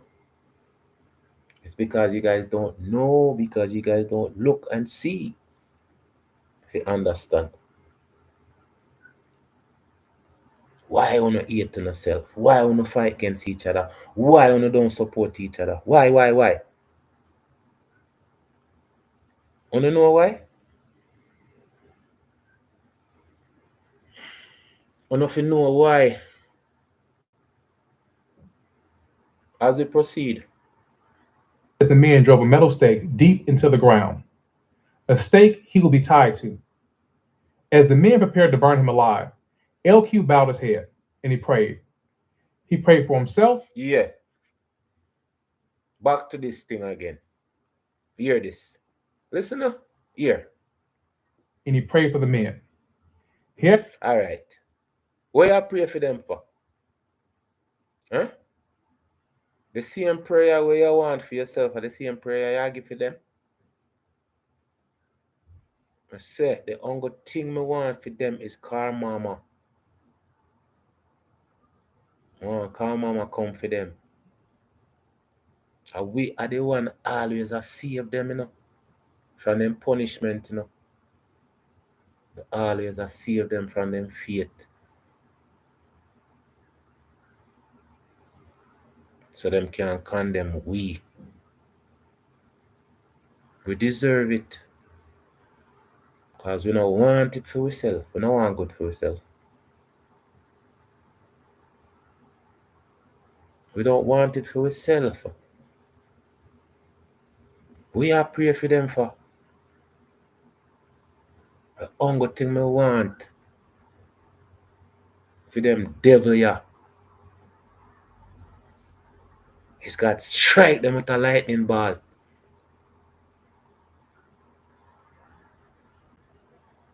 But that not happen. Because them always get to carry out them evil. Meanwhile, we are prayer. We are prayer. Better must come. I wish. Good luck. Bunch of idiots. Stupid. Weak. As we proceed, because all him pray and pray, it never help him.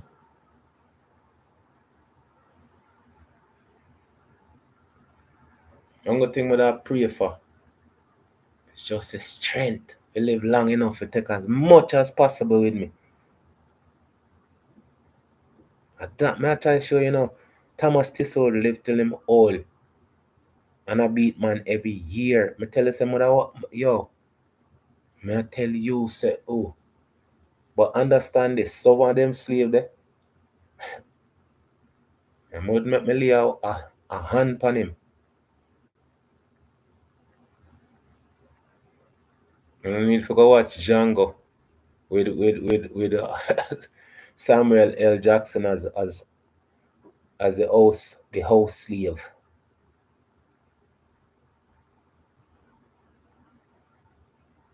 There's no way Thomas Thistlewood would have lived so long if the man did have some some reserve. So my last beating, I'm telling you. So my last beating, me not take no more.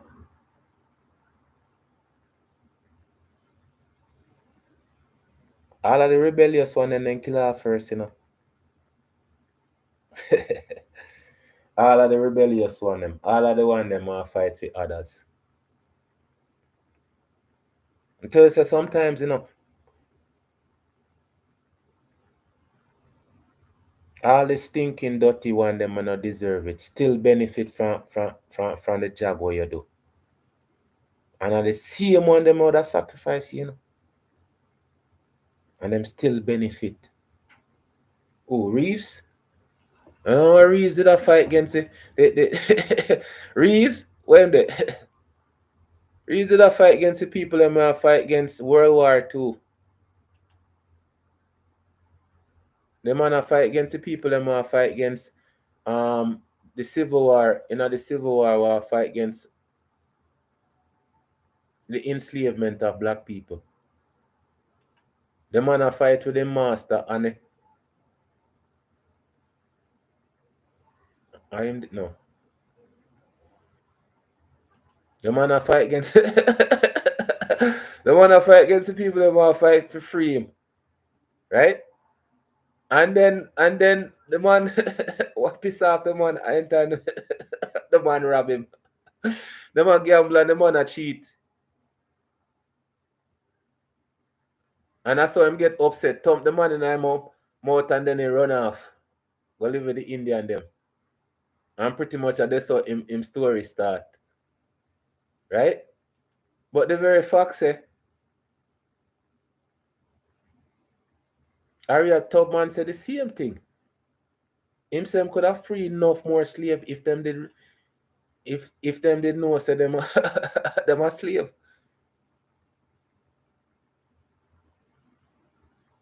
Right? So may I tell you say it's not everybody will want the goodness of us. We keep on pushing the like-minded people. Are the like-minded people them are gonna make the change. Boss Reeves, see me? Yeah. When the men are World War II, the man fight against the man a fight Ah, the black the black deputy who inspired the Lone Ranger. Him same one. When them a fight for free the slave them, the man a fight against the man, them a fight for free him. Eh?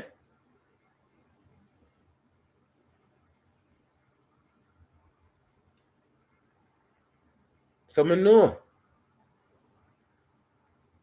I know. Enough of us don't want it better.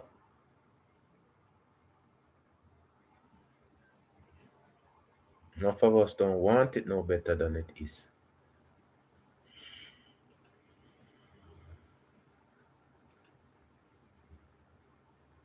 As we proceed, people. For the men. He asked God to save him. That was all that he could do in that moment. After everything was set up and in place, the mob did something to make sure they would never forget this moment. They took a picture to freeze this moment in time. And this is why I say, don't talk to me about no big picture. I hate that. I hate that phrase about, oh, look at the big picture. Yeah, this is the big picture.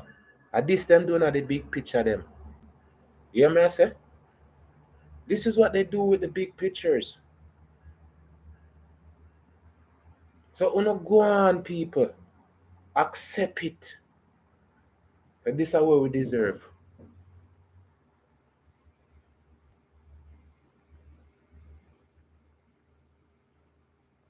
picture, to freeze this moment in time. They wanted to memorialize this pain. They wanted proof that they were a part of this horror show. They were proud of what they were about to do. And they wanted everyone to know that they were there, that they did this. Before I continue, I need to prepare you for what you're about to see. Up until now, we've been using the stand-in image for LQ. In these videos, we often do this to give a face to their story because we rarely have images of them. But there is an image of LQ.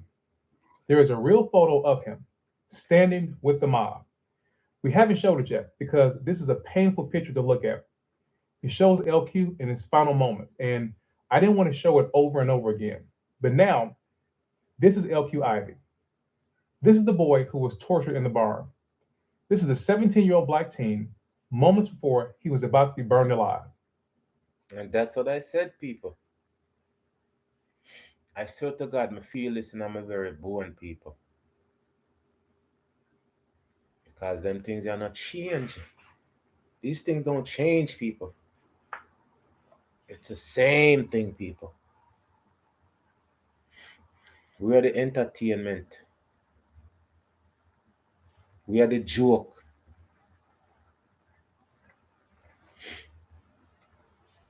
Don't move past this moment. Really look at him. Take it in.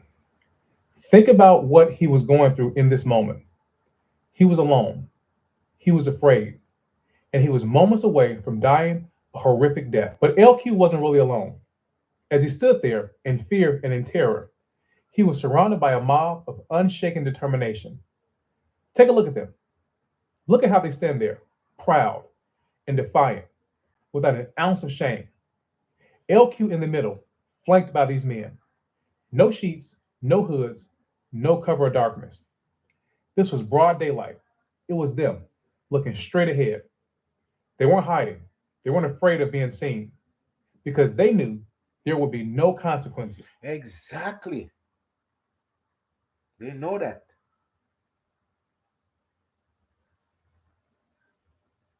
George Floyd, people. No consequences. The man spent a couple months in a jail. And them I look for take him out. They say, yeah man, yeah man. Riot and thing go on, let's. But now it's died down. And that may I try to show you. Just make it die down a little bit. And then we can set him free.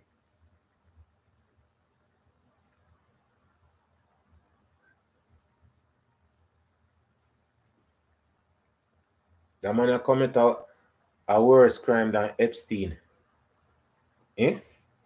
And them have this man in a security. Probably some luxurious apartment in the prison. 3 meals a year. 3 meals a day. Conjugal visit. Television. Maybe one of them big dirty big screen TV there. Jumbotron. Dumbotron. For entertain him. Yeah.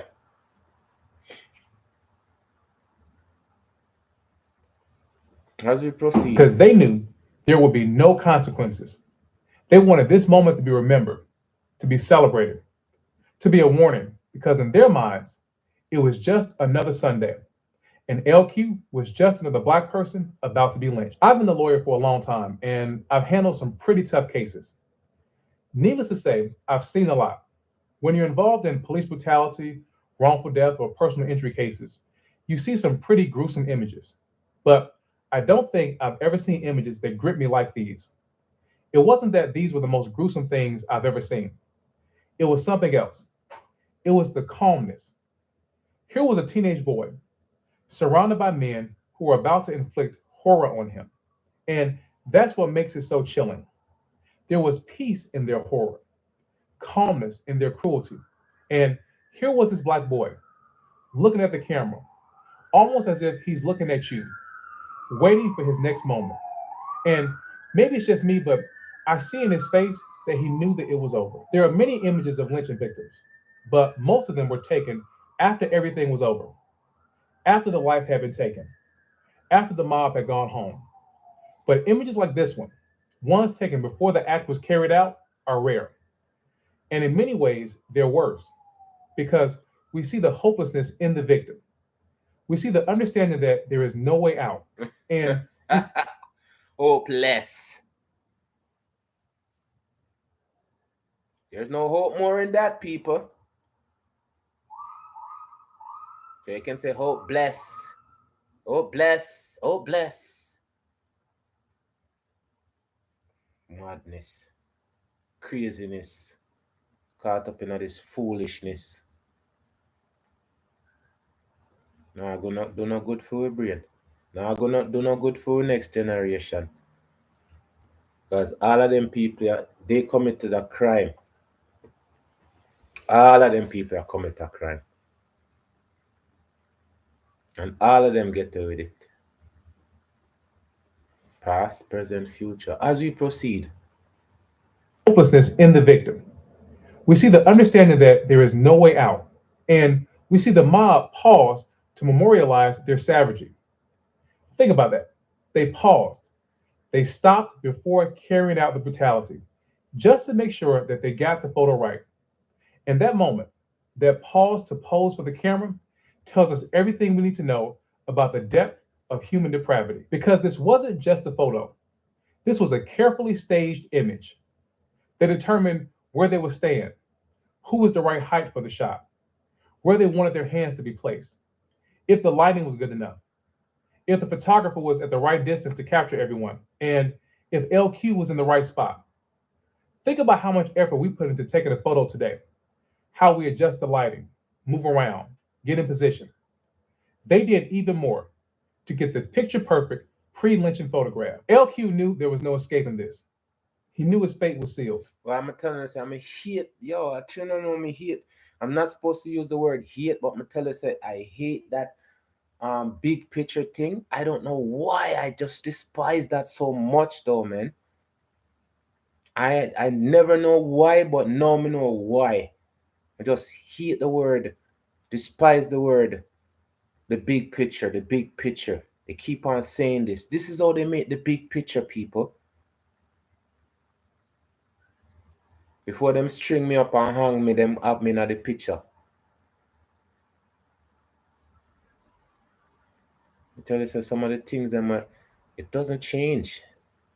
This is why them say certain things. I listen to one commercial over there, and the man offer him something, and then they say, okay, you sold me. Yeah, literally. The same way it was then. Them sell you for 50 cents, sell you for 25 cents. But just the fact of the matter that they must sell you. And it's still a going now. Human trafficking. That's what them call it.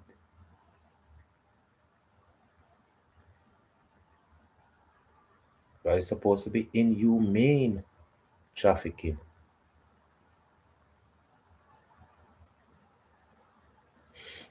So sometimes they create them words and then dictionary and whatever, them put in it. Them put it in there with no meaning, but all them have to do is slap some meaning to it. And people buy into it. Q knew there was no escaping this. He knew his fate was sealed. He knew he wasn't going home. He knew he was in his last moments. And he knew it was going to be brutal.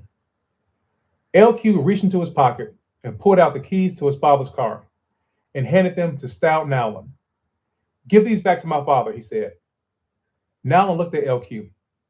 Then he said, if you did it, be a man and own up to it. As if The man is 17-year old and they're telling this kid to be a man. They might tell him be a man, lie so we can hang you and burn you. That makes sense? Be a man. Admit to being wrong. Admit to something wrong. So we can feel good. With conscience, we can get it off our conscience. But I'm telling you the same thing. Rosewood, everywhere you look. This is just a mini Rosewood. Bunch of sick people, A bunch of really sick people. Devil. Devil. LQ's confession would somehow cleanse the mob of what they were about to do. LQ looked at him and shook his head. I didn't do it, he pleaded. One last time, but no one cared. This burning was going forward, confession or not. Nowlin took the keys and said, I'll give them to your father. They took wooden planks and soaked them in kerosene. Then they poured kerosene all over LQ. He was tied to the stake, wrapped in chains. His feet, his wrists, his neck, all locked in place. The mob made sure there was enough kerosene soaked wood around him.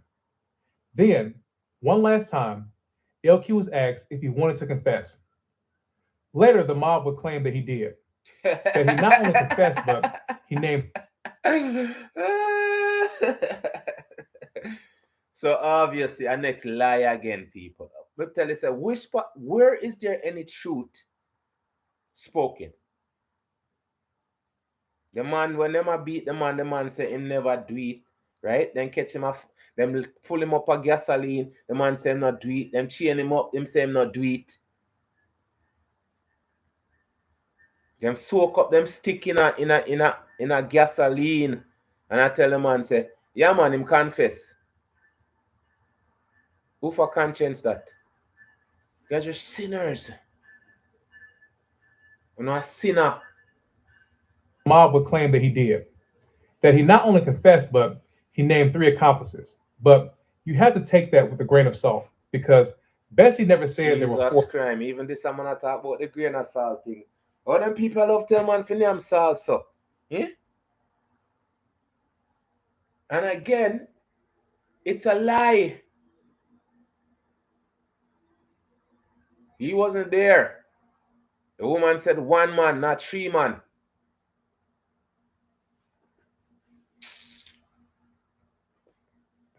She said there was only one. So this so-called confession wasn't the truth. It was just another lie, a lie to justify what they did next. Think back to how this day started. It started with promise. It started with LQ excited to work, to make money. It started with one black teen setting out to have a normal, regular day. But he never thought it would end like this. He never thought it would end with him tied to a stake, preparing to be burned alive. This was Black life. At any moment, your entire world could change.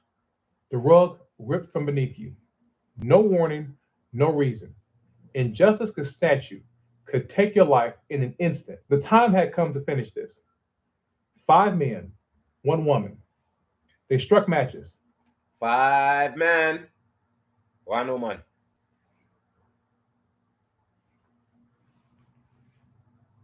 So I'm gonna tell you, say it's not just a male thing, it's all of them thing. All evil people thing. Evil, it doesn't have a sex, doesn't have a color. Evil just have a shape. Evil doesn't have a sex. Evil doesn't have a color. Evil just have a shape.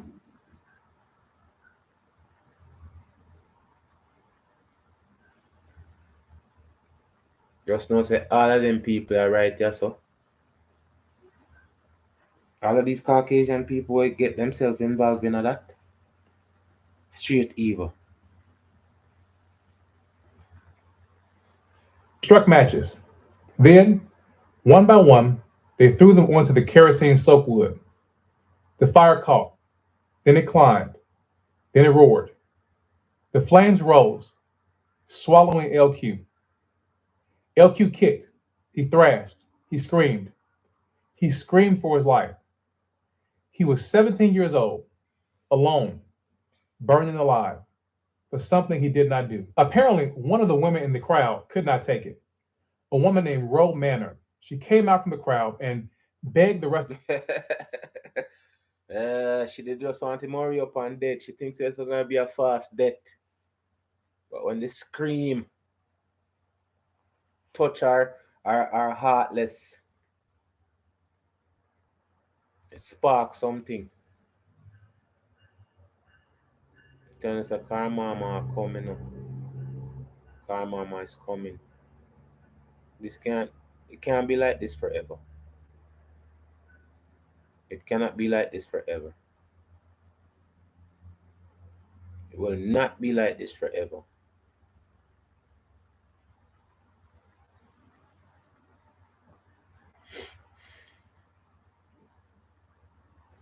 Out from the crowd and begged the rest of the mob to stop this grisly act. But no one listened. So she acted. She ran forward and threw water onto the fire. But before the flames could die, men rushed in and grabbed her. They held her back because this was going to happen. Nothing and no one was going to stop this horrific act. The fire raged. The heat burned the air. LQ kept fighting. Somehow, he freed his legs, but his arms and his neck still chained. His 17-year-old voice cried out through the flames, but no one cared. What if People, I'm telling you, say, yo, I'm telling you, say, just because I know about 9/11, I connect things for a long time still, you know. I did connect things for a long time. But from a little bit, I didn't know some of the day before. And how it was before, it's still the same. Not change. It's gotten worse. Considering it's supposed to be getting better. As we proceed, people. Cried out through the flames, but no one cared. In fact, they relished every single second. From the crowd, a voice rang out. He should have thought about this before. You see? You should have thought about this before. Thought about what? What can you think about before? I don't matter, this is stupid people, they're around for a very long time, you know. You should have thought about this from before. Think about going earning some money. I don't me did that do when I get hurt at the hotel, you know. So me should have think about that before. I got the hotel and I get hurt and the people then treat me like say me did one day with one of them wife. Our dog. The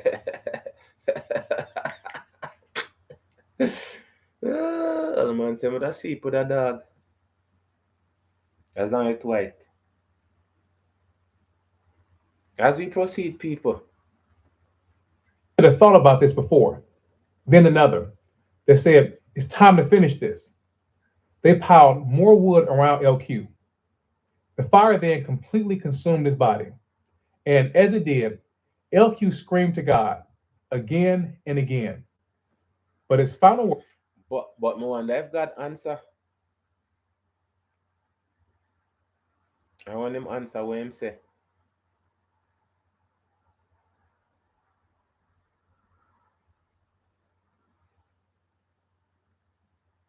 Them people have a God.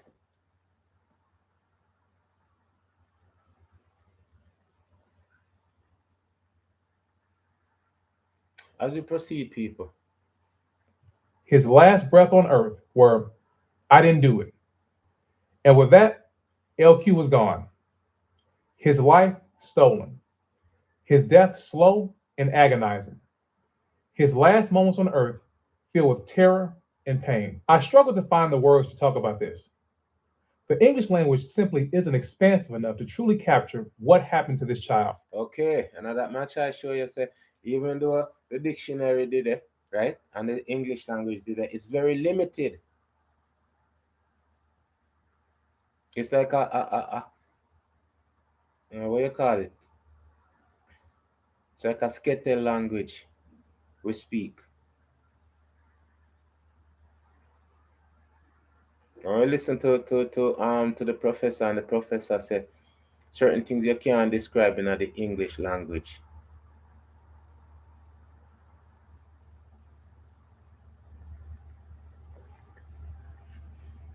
Tell us that people don't like we, you know, because of our greatness. And we don't like each other because we don't understand our greatness.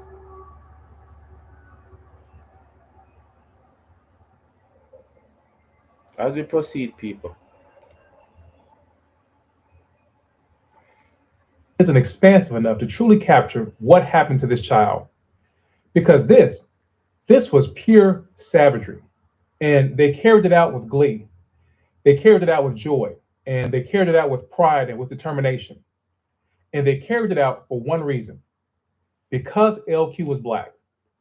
And because he was black, he was denied dignity in life. And he was denied dignity in death. He was only entitled to two things: injustice and brutality. After the mob was done, they were tired and they were hungry. It had been a long day's work, so many of them left. They went into town to get something to eat because what they had just done didn't ruin their appetite. If anything, it made them hungrier. And Eh?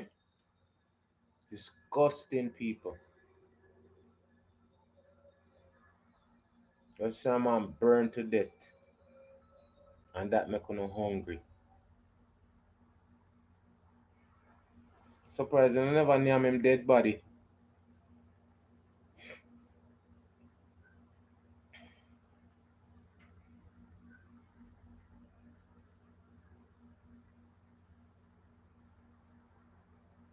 Them have two twins where them just graduated and I go up on a trip and the two of them get found box up and them say a murder suicide. Like say one brother box up the next brother and then him just turn on and box up himself. The parents says there's no way them could have do that. Them take care of each other. Them never know the place which part them find them. How them end up in a them place there.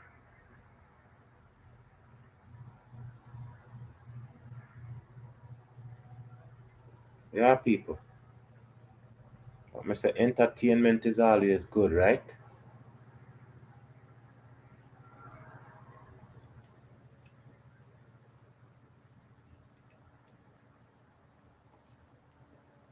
This is the harsh reality where we have to face, so we choose not to face. And think that's it's all jokes. There's no joke when other race are try erase we.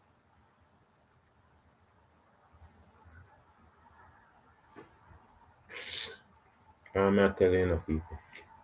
As we proceed, they weren't bothered by the screams and they weren't haunted by what they had done. This was life to them. Torturing and burning a 17-year-old boy alive wasn't something to hide. It was something to celebrate. And that's exactly how they planned to end this night, by celebrating what they had just carried out. Before I end this part of the story, there's something else you need to know. There's another image from that day, one that I haven't shown you. It's LQ tied to the stake. I didn't show it here because some things are just too painful, but I think you should see it. You need to see what brutality looked like, what injustice was. See what they did to this black child. I've included it on my website's blog for those who have the strength to see it. And if you choose not to look, I understand, because this isn't just history, it's horror. And even for me, learning about this, seeing these images, it was difficult. So far, we've been following LQ's story, what happened to him before and after the arrest. But we haven't talked about his family because there were two sides to this suffering, two strands of pain twisted together. One endured the flames and the others endured the waiting. Both were tortured in different ways. LQ never came home after work, and his family grew worried. His father, Jim Ivy, soon got word that his youngest son had been arrested. He rushed to New Albany to see what was happening, to try to save his boy, but he was too late. By the time he reached the courthouse, the mob was already there, already assembled, already angry, already demanding his son. Jim Ivy was just one man, and he was no match for an angry mob. He knew there was nothing he could do, no one to plead to, no one to ask for help. And so He did what so many black mothers and fathers had to do in moments like this. He turned around and he went home. He knew the mob would have its way. He knew that his son would likely die. What did Jim say when he walked through that door? What words did he have for Allie? What did he tell his children about their brother? We don't know exactly what he said, but we do know what it meant. A father returning home without his son. A house filled with silence. A silence heavy with dread. But this was Mississippi in 1925, a time when a black person could be lynched and no one cared to do anything about it. Black people were lynched for fun, a time when suffering was expected, a time when brutality was a certainty. They knew what was coming. They just didn't know how. By Saturday afternoon, word spread through the black community. L.Q. had been taken. The mob had him. Their worst fear, the one they always carried, had come true. The mob had taken their son. And now it was only a matter of time. But yet, still they prayed. They prayed for a miracle. L.Q.'s family gathered at Baker's Chapel Church with friends and family. They did their best to comfort one another. But between the prayers and the embraces, there were tears. Between the hymns and the songs, there were sobs. Between reaffirming scriptures of deliverance, there was gut-wrenching hopelessness. Deliverance from what? Deliverance from what? Answer the foolishness that I see people who just get caught up in the foolishness. The more beaten we get, the more beaten we accept the blows and skirt. And we are pray and hope say it about change. We are pray and hope say it about change. No man, the next 500,000 years. No man, the next 100,000 years. No man, the next 600,000 years it got change. You know, go and dream. Nothing not change. Reaffirming scriptures of deliverance, there was gut-wrenching hopelessness. The feeling that there was nothing they could do. They could not save their boy. When no more news came, the family left the church. They went home, but they didn't sleep. Not far from Jim and Allie's home was another family that was also waiting. Eliza Visor was L.Q.'s aunt. She was Allie's sister. She had known L.Q. since the day he was born. And now she was waking up, knowing her little nephew was in grave danger. Inside the Visor home, the doors were locked. The lights were off. The family hid away, waiting. Eliza sent her own children to bed. Macy and AJ couldn't sleep because outside the road wasn't empty like it usually was. They could hear it, the passing cars, one after another. Create your own website with ease using Hostinger AI Website Builder. Simply describe what you... Yeah, people, trust me. All of them idiot website people, trust me. I'm gonna do a story on them website people. The whole of them people are some criminal too, you know. People are so frustrated. I shouldn't know enough people. I just come to realize that, nothing not change for we. The same dirty virus them, right? Left, right, and center. Just a live off of we. I don't want to hear nothing about no website. Because I'm telling you, I'll find out so them people are some criminal, some literal thief. I'm going to do a video upon them. Probably do an hour video upon them. One after another. They peeked out the windows and they saw 29 cars go by, far more than the usual for this quiet road. And with every passing headlight, they wondered, did those drivers know something about L.Q.? Did they know what had already been decided? The next morning was Sunday, but it wasn't just any Sunday. It was the Sunday after the mob took L.Q. And today is Sunday, ironically, people. As we proceed, well, it's March. Yes. Good morning, good afternoon, have a nice day. But they never have nothing good to share with our youth there. As we proceed. Still, the family hadn't heard any news. So they did what they always did. They prepared for church. But in that church, there was no peace because L.Q. was on their hearts, on their minds. And when the service ended, Eliza went straight to see her sister. Eliza was hoping that maybe she could help comfort her sister. When she arrived, she found Allie lying across her bed, silent. She didn't move. She didn't speak.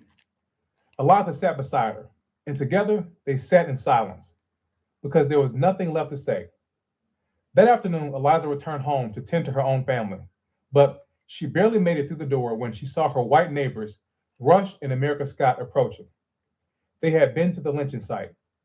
They had seen what was happening, and they had come to deliver the news. The mob was about to burn LQ alive. What she heard was unbearable. The thought of her nephew being burned alive was horrendous. But what she had to do next was even worse. She had to tell her sister. She was the person who had to break the news to her sister that her boy was about to die a horrific death. And with the weight of this responsibility, Eliza headed back to see Allie. When she made it back to Allie, she looked at her sister and said, Allie, you told me if I heard anything, come back and tell you. She paused, then said, they're burning up your child today. Allie slumped into a chair. She didn't cry. She just moaned, a sound that no one ever forgot. The life was knocked out of her right then and right there. Now, don't move past this too quickly. Sit here. Stay right here in this moment in that room. Two sisters, two Black women, two mothers, one carrying the news, the other carrying the loss. Can you even imagine? Can you imagine what it took for Eliza to say those words? Your child will be burned today. Can you imagine what it did to Allie to hear them? Wow, people, all them two women are beautiful too, you know. And really beautiful people. No makeup, no fake hair. Just joking, people. I tell you, say sometimes all when it's you can't make the sadness depress it in a way where you can, you know. I'm telling you, say we are beautiful, strong. This is what injustice did, what it was designed to do. It shattered Black lives. It stole their peace. It crushed their dignity. And it took Allie and Jim's boy. Her family said that she began to die right there. And within a year, Allie was dead. After the mob was done, a white man. Yeah. Because I talk about that, say every time one of us pass on, they take a piece of us with them. You know what I say? I tell you, certain time, the beginning of the month, time, Angie Stone pass off. I was taken, right? The energy where the people them have fear. I tell you, I feel it, you know. That's why I say we are spiritual people.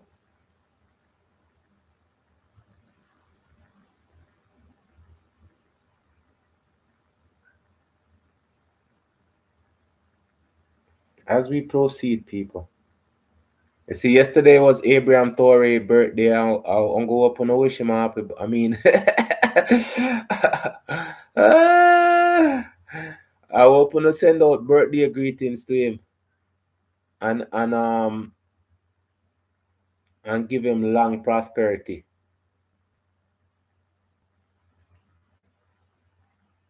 Mob was done. A white man named Sam Bullock sent word to Jim Ivy.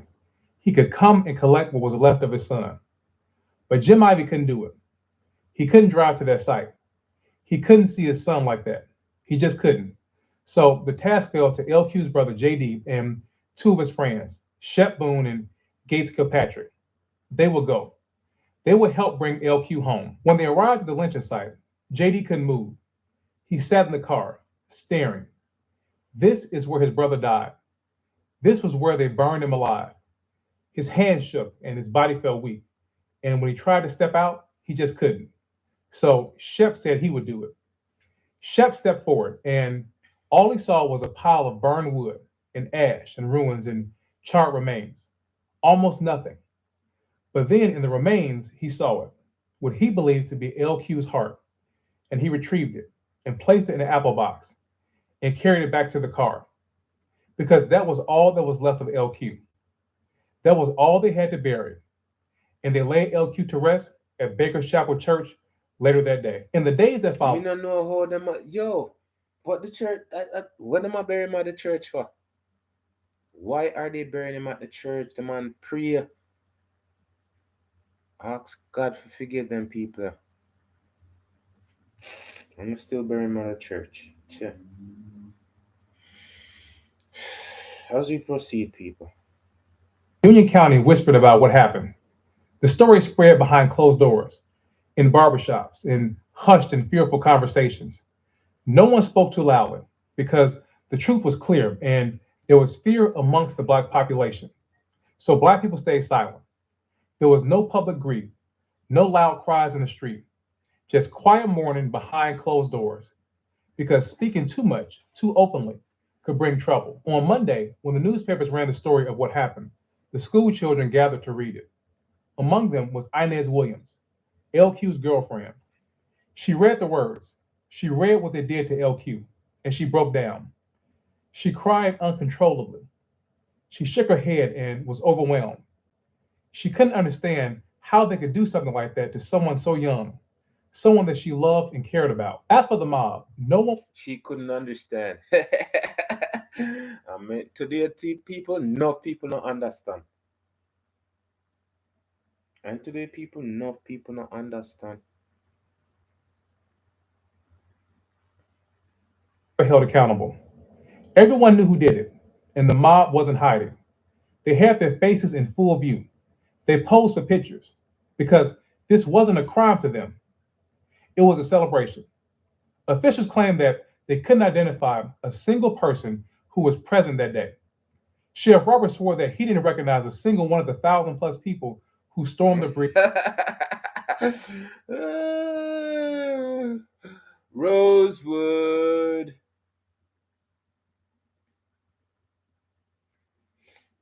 I don't know what part of history were good for we. Oh yeah, the dancing part.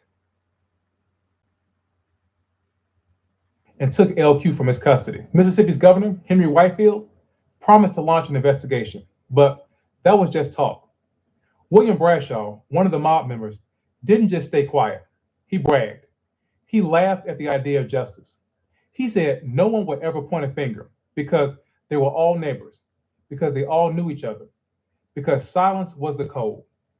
A grand jury was called, but everyone knew what that meant. It meant nothing. No arrests, no trials, no. You see me I talk about? I say them people are blood, sweat, and tears. Them people are. Me don't see. Oh, we fuck yo. It just piss me off.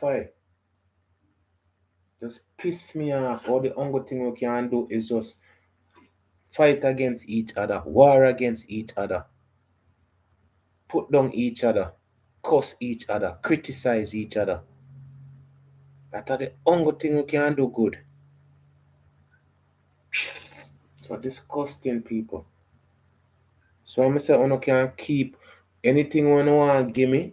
If it's not what I want, I'm asking you guys to keep it. I don't want nothing except what I want. Justice for all.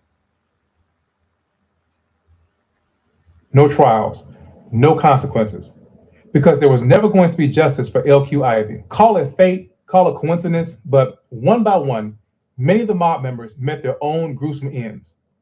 Players Traynham, who was related to Mamie Gaines, Bessie's sister, died in a car crash. But that's the best part. Here comes the best part. What me say? When Karma Mama catch up to them, me just want Karma Mama to move a little bit faster in a 2025 people. That's why I'm telling you say, oh, need to open up on a mind and help Karma Mama do our job.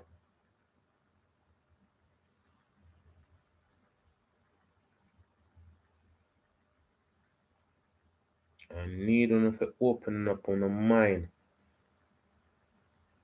and make Karma Mama do our job. And we always hold Karma Mama back.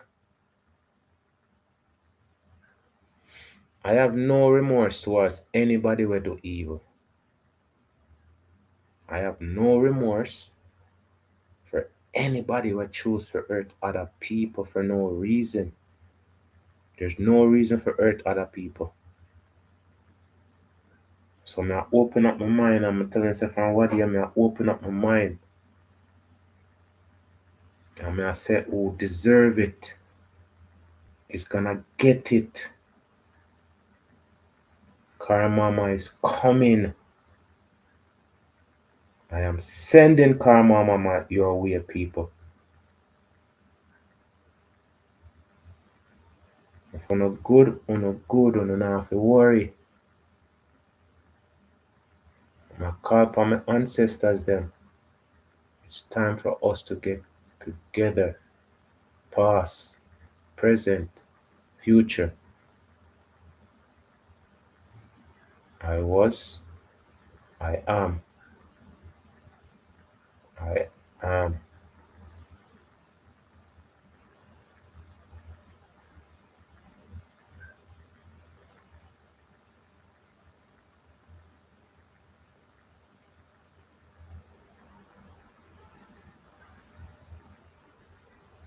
As we proceed,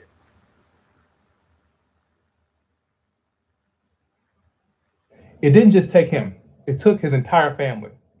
Clyde Nash, the man who ripped L.Q. from the sheriff's custody, owned a car garage. One day, a freak accident occurred, leaving him crippled. it's not a free, man. So not just a show. Take away from things when you're not supposed to just leave things alone. It's no freak accident. Anytime when I see certain things that happen for certain people, and if you just know say karma work.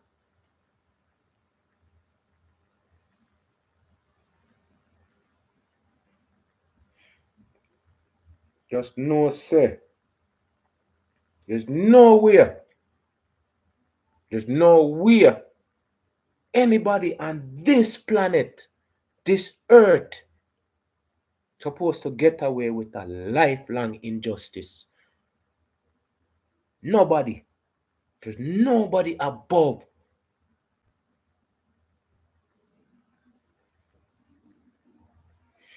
No matter when you separate yourself with money, when you separate yourself with a big car, on a name brand, there's nobody above us. There's nobody above us. There's nobody above us who have the power to abuse, cheat, rob, hurt.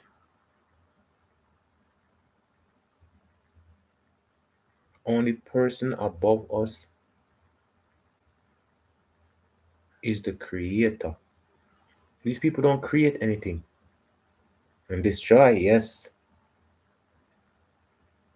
So I said, I have to change people. I'm not coming back to this lifetime, and this is how it is.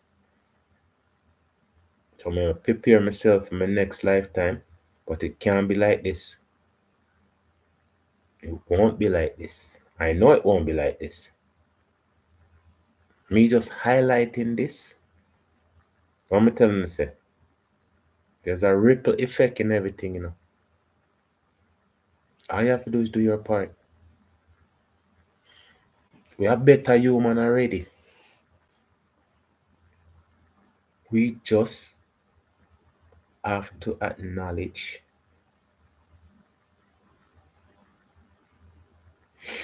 We have to call on Karamama. And that's a real name. Everything where we have them change it around, chop off the nose off of the Sphinx, everything. So anybody will do that much to deny somebody doesn't exist.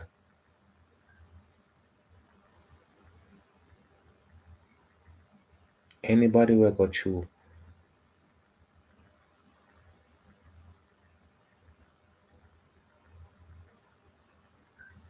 so much to prove that a race doesn't exist. It doesn't exist.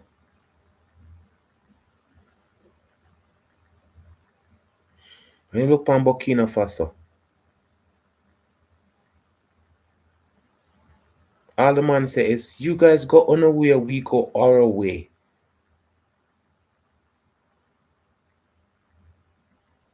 All I have to do is just leave.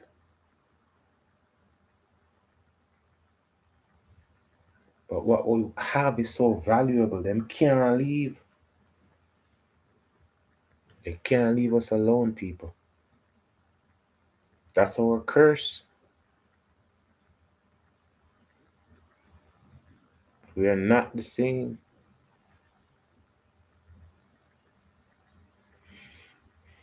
A freak accident occurred, leaving him crippled for the rest of his life. Doyle Gaines, Bessie's brother, developed leukemia, and before he died, he lost his mind. Joe Keith Robbins was Ah, did he have a mind in the first place? People, what do them things that them have a mind?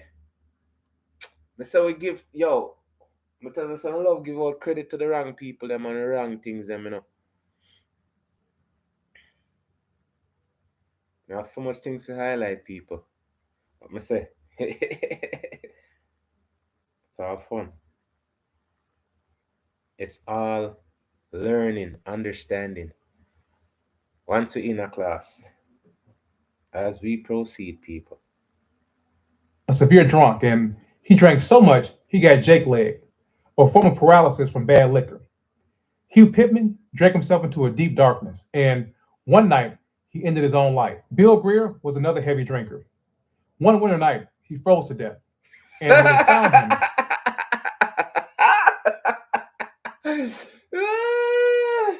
You see your car mama work though. Tell us a car mama, you can't mess with car mama. That's her name, that's her real name, but me tell you same time, then whitewash over everything, wash out everything. This person are the closest person we can come to in my last life. Because everything about him is no different from me. I'm willing to help people. I'm always willing to help people. But the thing about it is, that's not how it is for everybody. Some people them just want your help so they can say you help them. Some people don't even need the help, but I ask for the help anyways.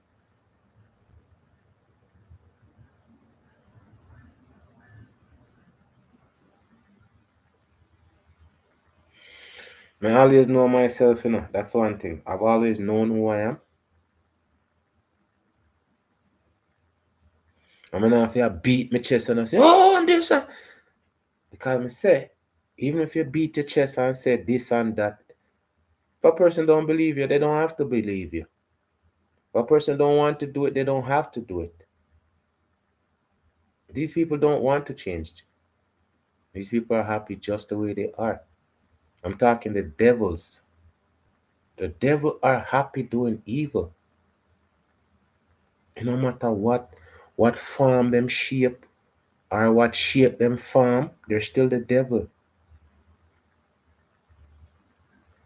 Diablo, comprende? The devil is just the devils. They have no love. They can only pretend. The sickness where them people are do, obviously them are going to self-destruct.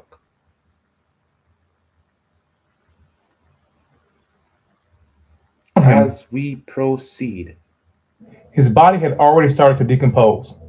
And then there was Pauline Coffey, one of the people who threw the match that set LQ on fire. I have three business. yeah, obviously, me can't, what me say?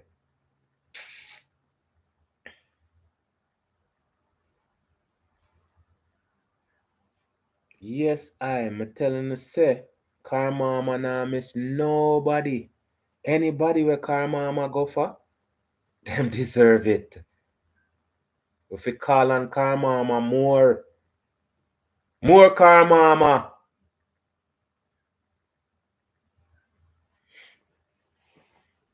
I'm telling you, say, sometimes we're guilty. We're guilty because we uphold with the arms house. Tell us the people them who pay the people them for act a fool on TikTok. Them no different from the people them, you know. Who act the fool, you know. Them things are then different. But once you are contributing to that, you're part of it.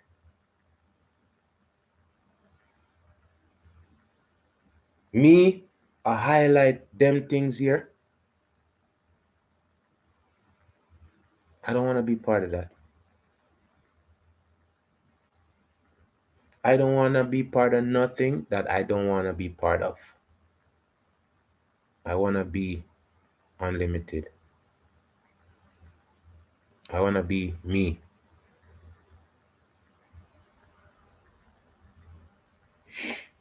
As we proceed, Years later, the fire came for her. His body had already started to decompose. And then there was Pauline Coffee. Pauline Coffee. That's why I don't like coffee. People but tell us some of the things that we think so weird, they make perfect sense. Me have to go find honestly, me have to go find more history, more story of myself within history. Maybe again, maybe me did born somewhere else.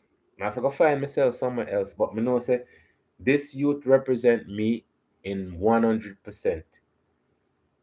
I'm talk about this already as we proceed. People who threw the match that set LQ on fire. Years later, the fire came for her. Her electric blanket caught fire and she couldn't escape.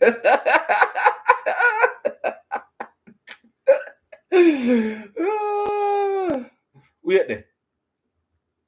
Electric blanket? You mean to tell me so them have electric blanket back in them days there? Wow. Past, present, and future people. Huh? She burned to death. And what about Bessie? For years, whispers followed her. Some in town believed she had made the entire story up. Bessie had a child out of wedlock the year before, and she had a reputation. And some believed she accused LQ to cover up one of her affairs. Decades later, a researcher And that's the same thing. That's the same thing in a Rosewood. The girl have two man. The man beat her up. And when her husband come home now, she tell her, say, oh, I wonder if, you see, all them get reincarnated back, or forward, or whatever. That's the same thing the girl do in a Rosewood.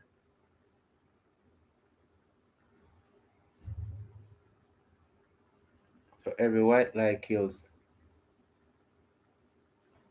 Yeah, hashtag every white lie kills.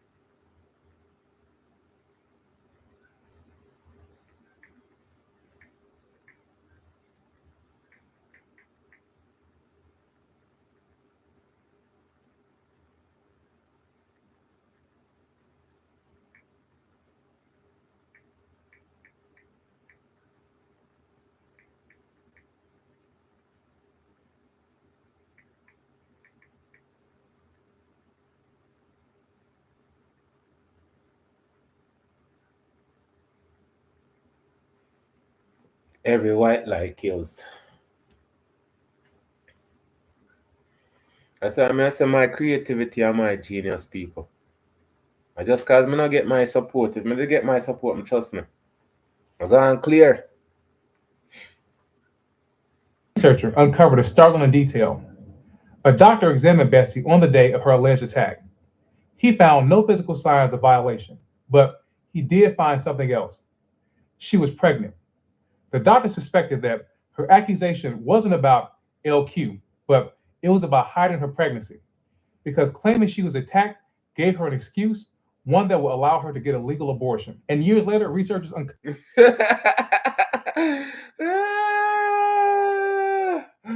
Jesus, people. So even that your belly did not go on proper. Oh, past, present, future. Don't be surprised if everything's the same. So this a woman when them said them get attacked, that means they then get assaulted. You know what that mean already, people. Wow. As we proceed. Later, researchers uncovered something else. Stories passed down in the community suggested that even on the day, there were reasons to doubt LQ's guilt. According to one account, a white gas truck driver had been seen that morning walking across the field heading towards Bessie Gaines' home. And there was another piece to this story. Russ Scott, a white man who had driven LQ and the Lord have mercy. I'm gonna tell you, say, people, if it never happened, it didn't happen. Who cares who did it? It just didn't happen by us. So what's the sense you guys gonna find out evidence, say, oh, this and that, when there's no justice. work that morning would later tell officers what should have been obvious. The timeline didn't make sense. LQ was 2.5 miles away, cutting timber. And according to Scott, there was no way he could have made it to the Gaines house and back in time. But none of that mattered because once the accusation was made, LQ was guilty. That was all the mob needed to know. Bessie lived another 35 years before she died in 1960 at the age of 56. Best.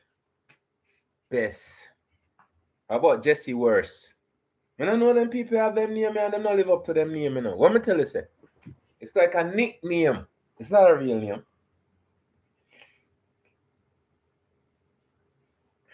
One name coffee. I mean, I like coffee anyways. You could call her arsenic. You could call her poison. You could call her anything. This one, yeah? Could I call her worse, terrible, horrible, disgusting even. Jesus. But to listen to them people here. And just go on like say them in them good, you know. In a good relationship. As we proceed. Earlier that LQ's mother, Allie, didn't last long after losing her son. Her family said that the weight of what happened to her was too much to bear. She was gone within a year. And Jim Ivy, LQ's father, he lived another 41 years. He died in 1966. He was 93 years old. Jim lived through the first days of Black freedom. He saw Reconstruction. He saw segregation take hold. He watched Jim Crow tighten his grip. He lived through the rise of the Klan, through the Great Depression, through the Civil Rights Movement of the 1950s and the 1960s. He survived every era of Black struggle after slavery, but he couldn't do one thing. He couldn't save his son. He couldn't protect LQ from the injustice that was constant through every one of those eras. And no matter how long he lived, he carried that to his grave. The mob did what they did to LQ because to them, he wasn't human. That is what was required to carry out this kind of brutality. Okay, but I'm saying, how could they say he's not human and say they're human? How does that make sense again, people? How can you look at a person and say the person is not human and then you as a human do something inhumane? So may I try to show you say sometimes them people logic is so illogical, but as long as them accept it as making sense, it makes sense. I could give you a piece of paper even though you have your skills already, but your skills are worthless until we give you this piece of paper. So everything when I look upon and I understand them things, yeah, it's so stupid, absolutely stupid. How can I look at you and say you're not human? I do something to you that's inhumane, and I look at myself and say, well, I'm human, but he's not human. It don't make no sense. As we proceed, people. What was required to carry out this kind of brutality? A person must be stripped of dignity, stripped of their humanity. Only then can you truly engage in something like this. LQ wasn't human to them anymore. And when you add in the race to the equation, it made this act of brutality even easier to carry out. Black people were often stripped of their humanity. How else could they be enslaved? Worked like animals, brutalized, terrorized, lynched, burned alive. But we tell LQ's story because he was human. He was a black teenager. He was someone's son, someone's brother, a nephew, and a friend. He wasn't an object to be discarded. He was loved and he was cared for. He was nurtured. He wasn't inanimate. He had feelings and he had emotions. He experienced joy and happiness. He experienced pain and fear. He experienced everything that they did to him. And even though they wanted to erase his memory, we won't. We won't let his life be forgotten. We won't let his death be lost to time. We will remember him. We will tell a story for him and for his family and for those who need to know. What LQ endured, what countless black people endured, was real. It happened for centuries. And despite those who want to turn the page, I won't. And I hope that you won't either. We have to tell these stories because what happened to us was real. We're not making it up, and it still matters today. Now I want to hear from you. You see what I talk about? You see what I'm talking about though? It's so important. It's so important for we talk about them things here. It's our story, and our story needs to be told. I keep on saying it. Sometimes it's gonna be hard, because sometimes it's hard for me too. But I'm gonna tell you, say, if me just look upon it and I say, all right, fine, I won't explore where I'm coming from and where I need to go, then I'll never go anywhere.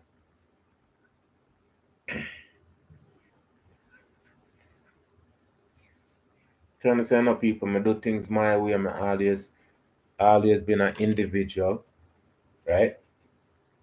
I always believe in a justice. Justice for me, justice for you. Every life matter. Every life, every every every existence is an opportunity to be great. All of them people, yeah, for some, for them peanut brain. Sorry for disrespect, peanut. But within these people's core of who they are, they're nothing. Because they have to treat the next person a certain way for them to feel something. And it's not humanity them feel.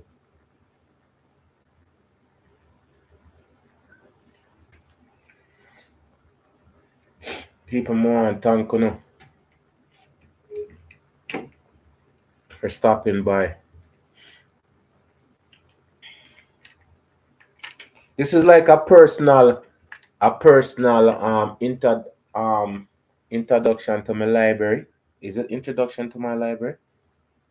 Because eventually all of them things that it's gonna make a create an archive for all of these stuff. Now that I'm on the right path and them things are worth tape recording, putting up, reflecting on, conversation, communicating on. So the things that them are teaching at school, it's things for you to 9 to 5 and just lose your life, your existence within that.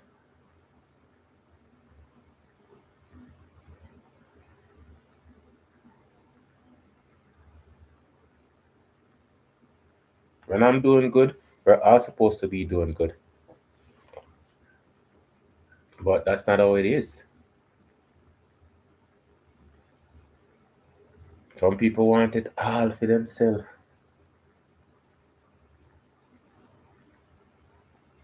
And just you can't have it all. You can have all of yourself. And that are the nicest thing to have yourself, people. The very fact that you have yourself.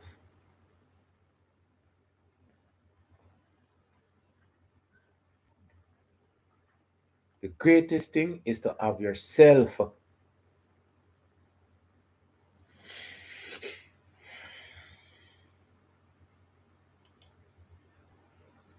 Manners, respect, enough. Thank you, people, for stopping by. I'm out.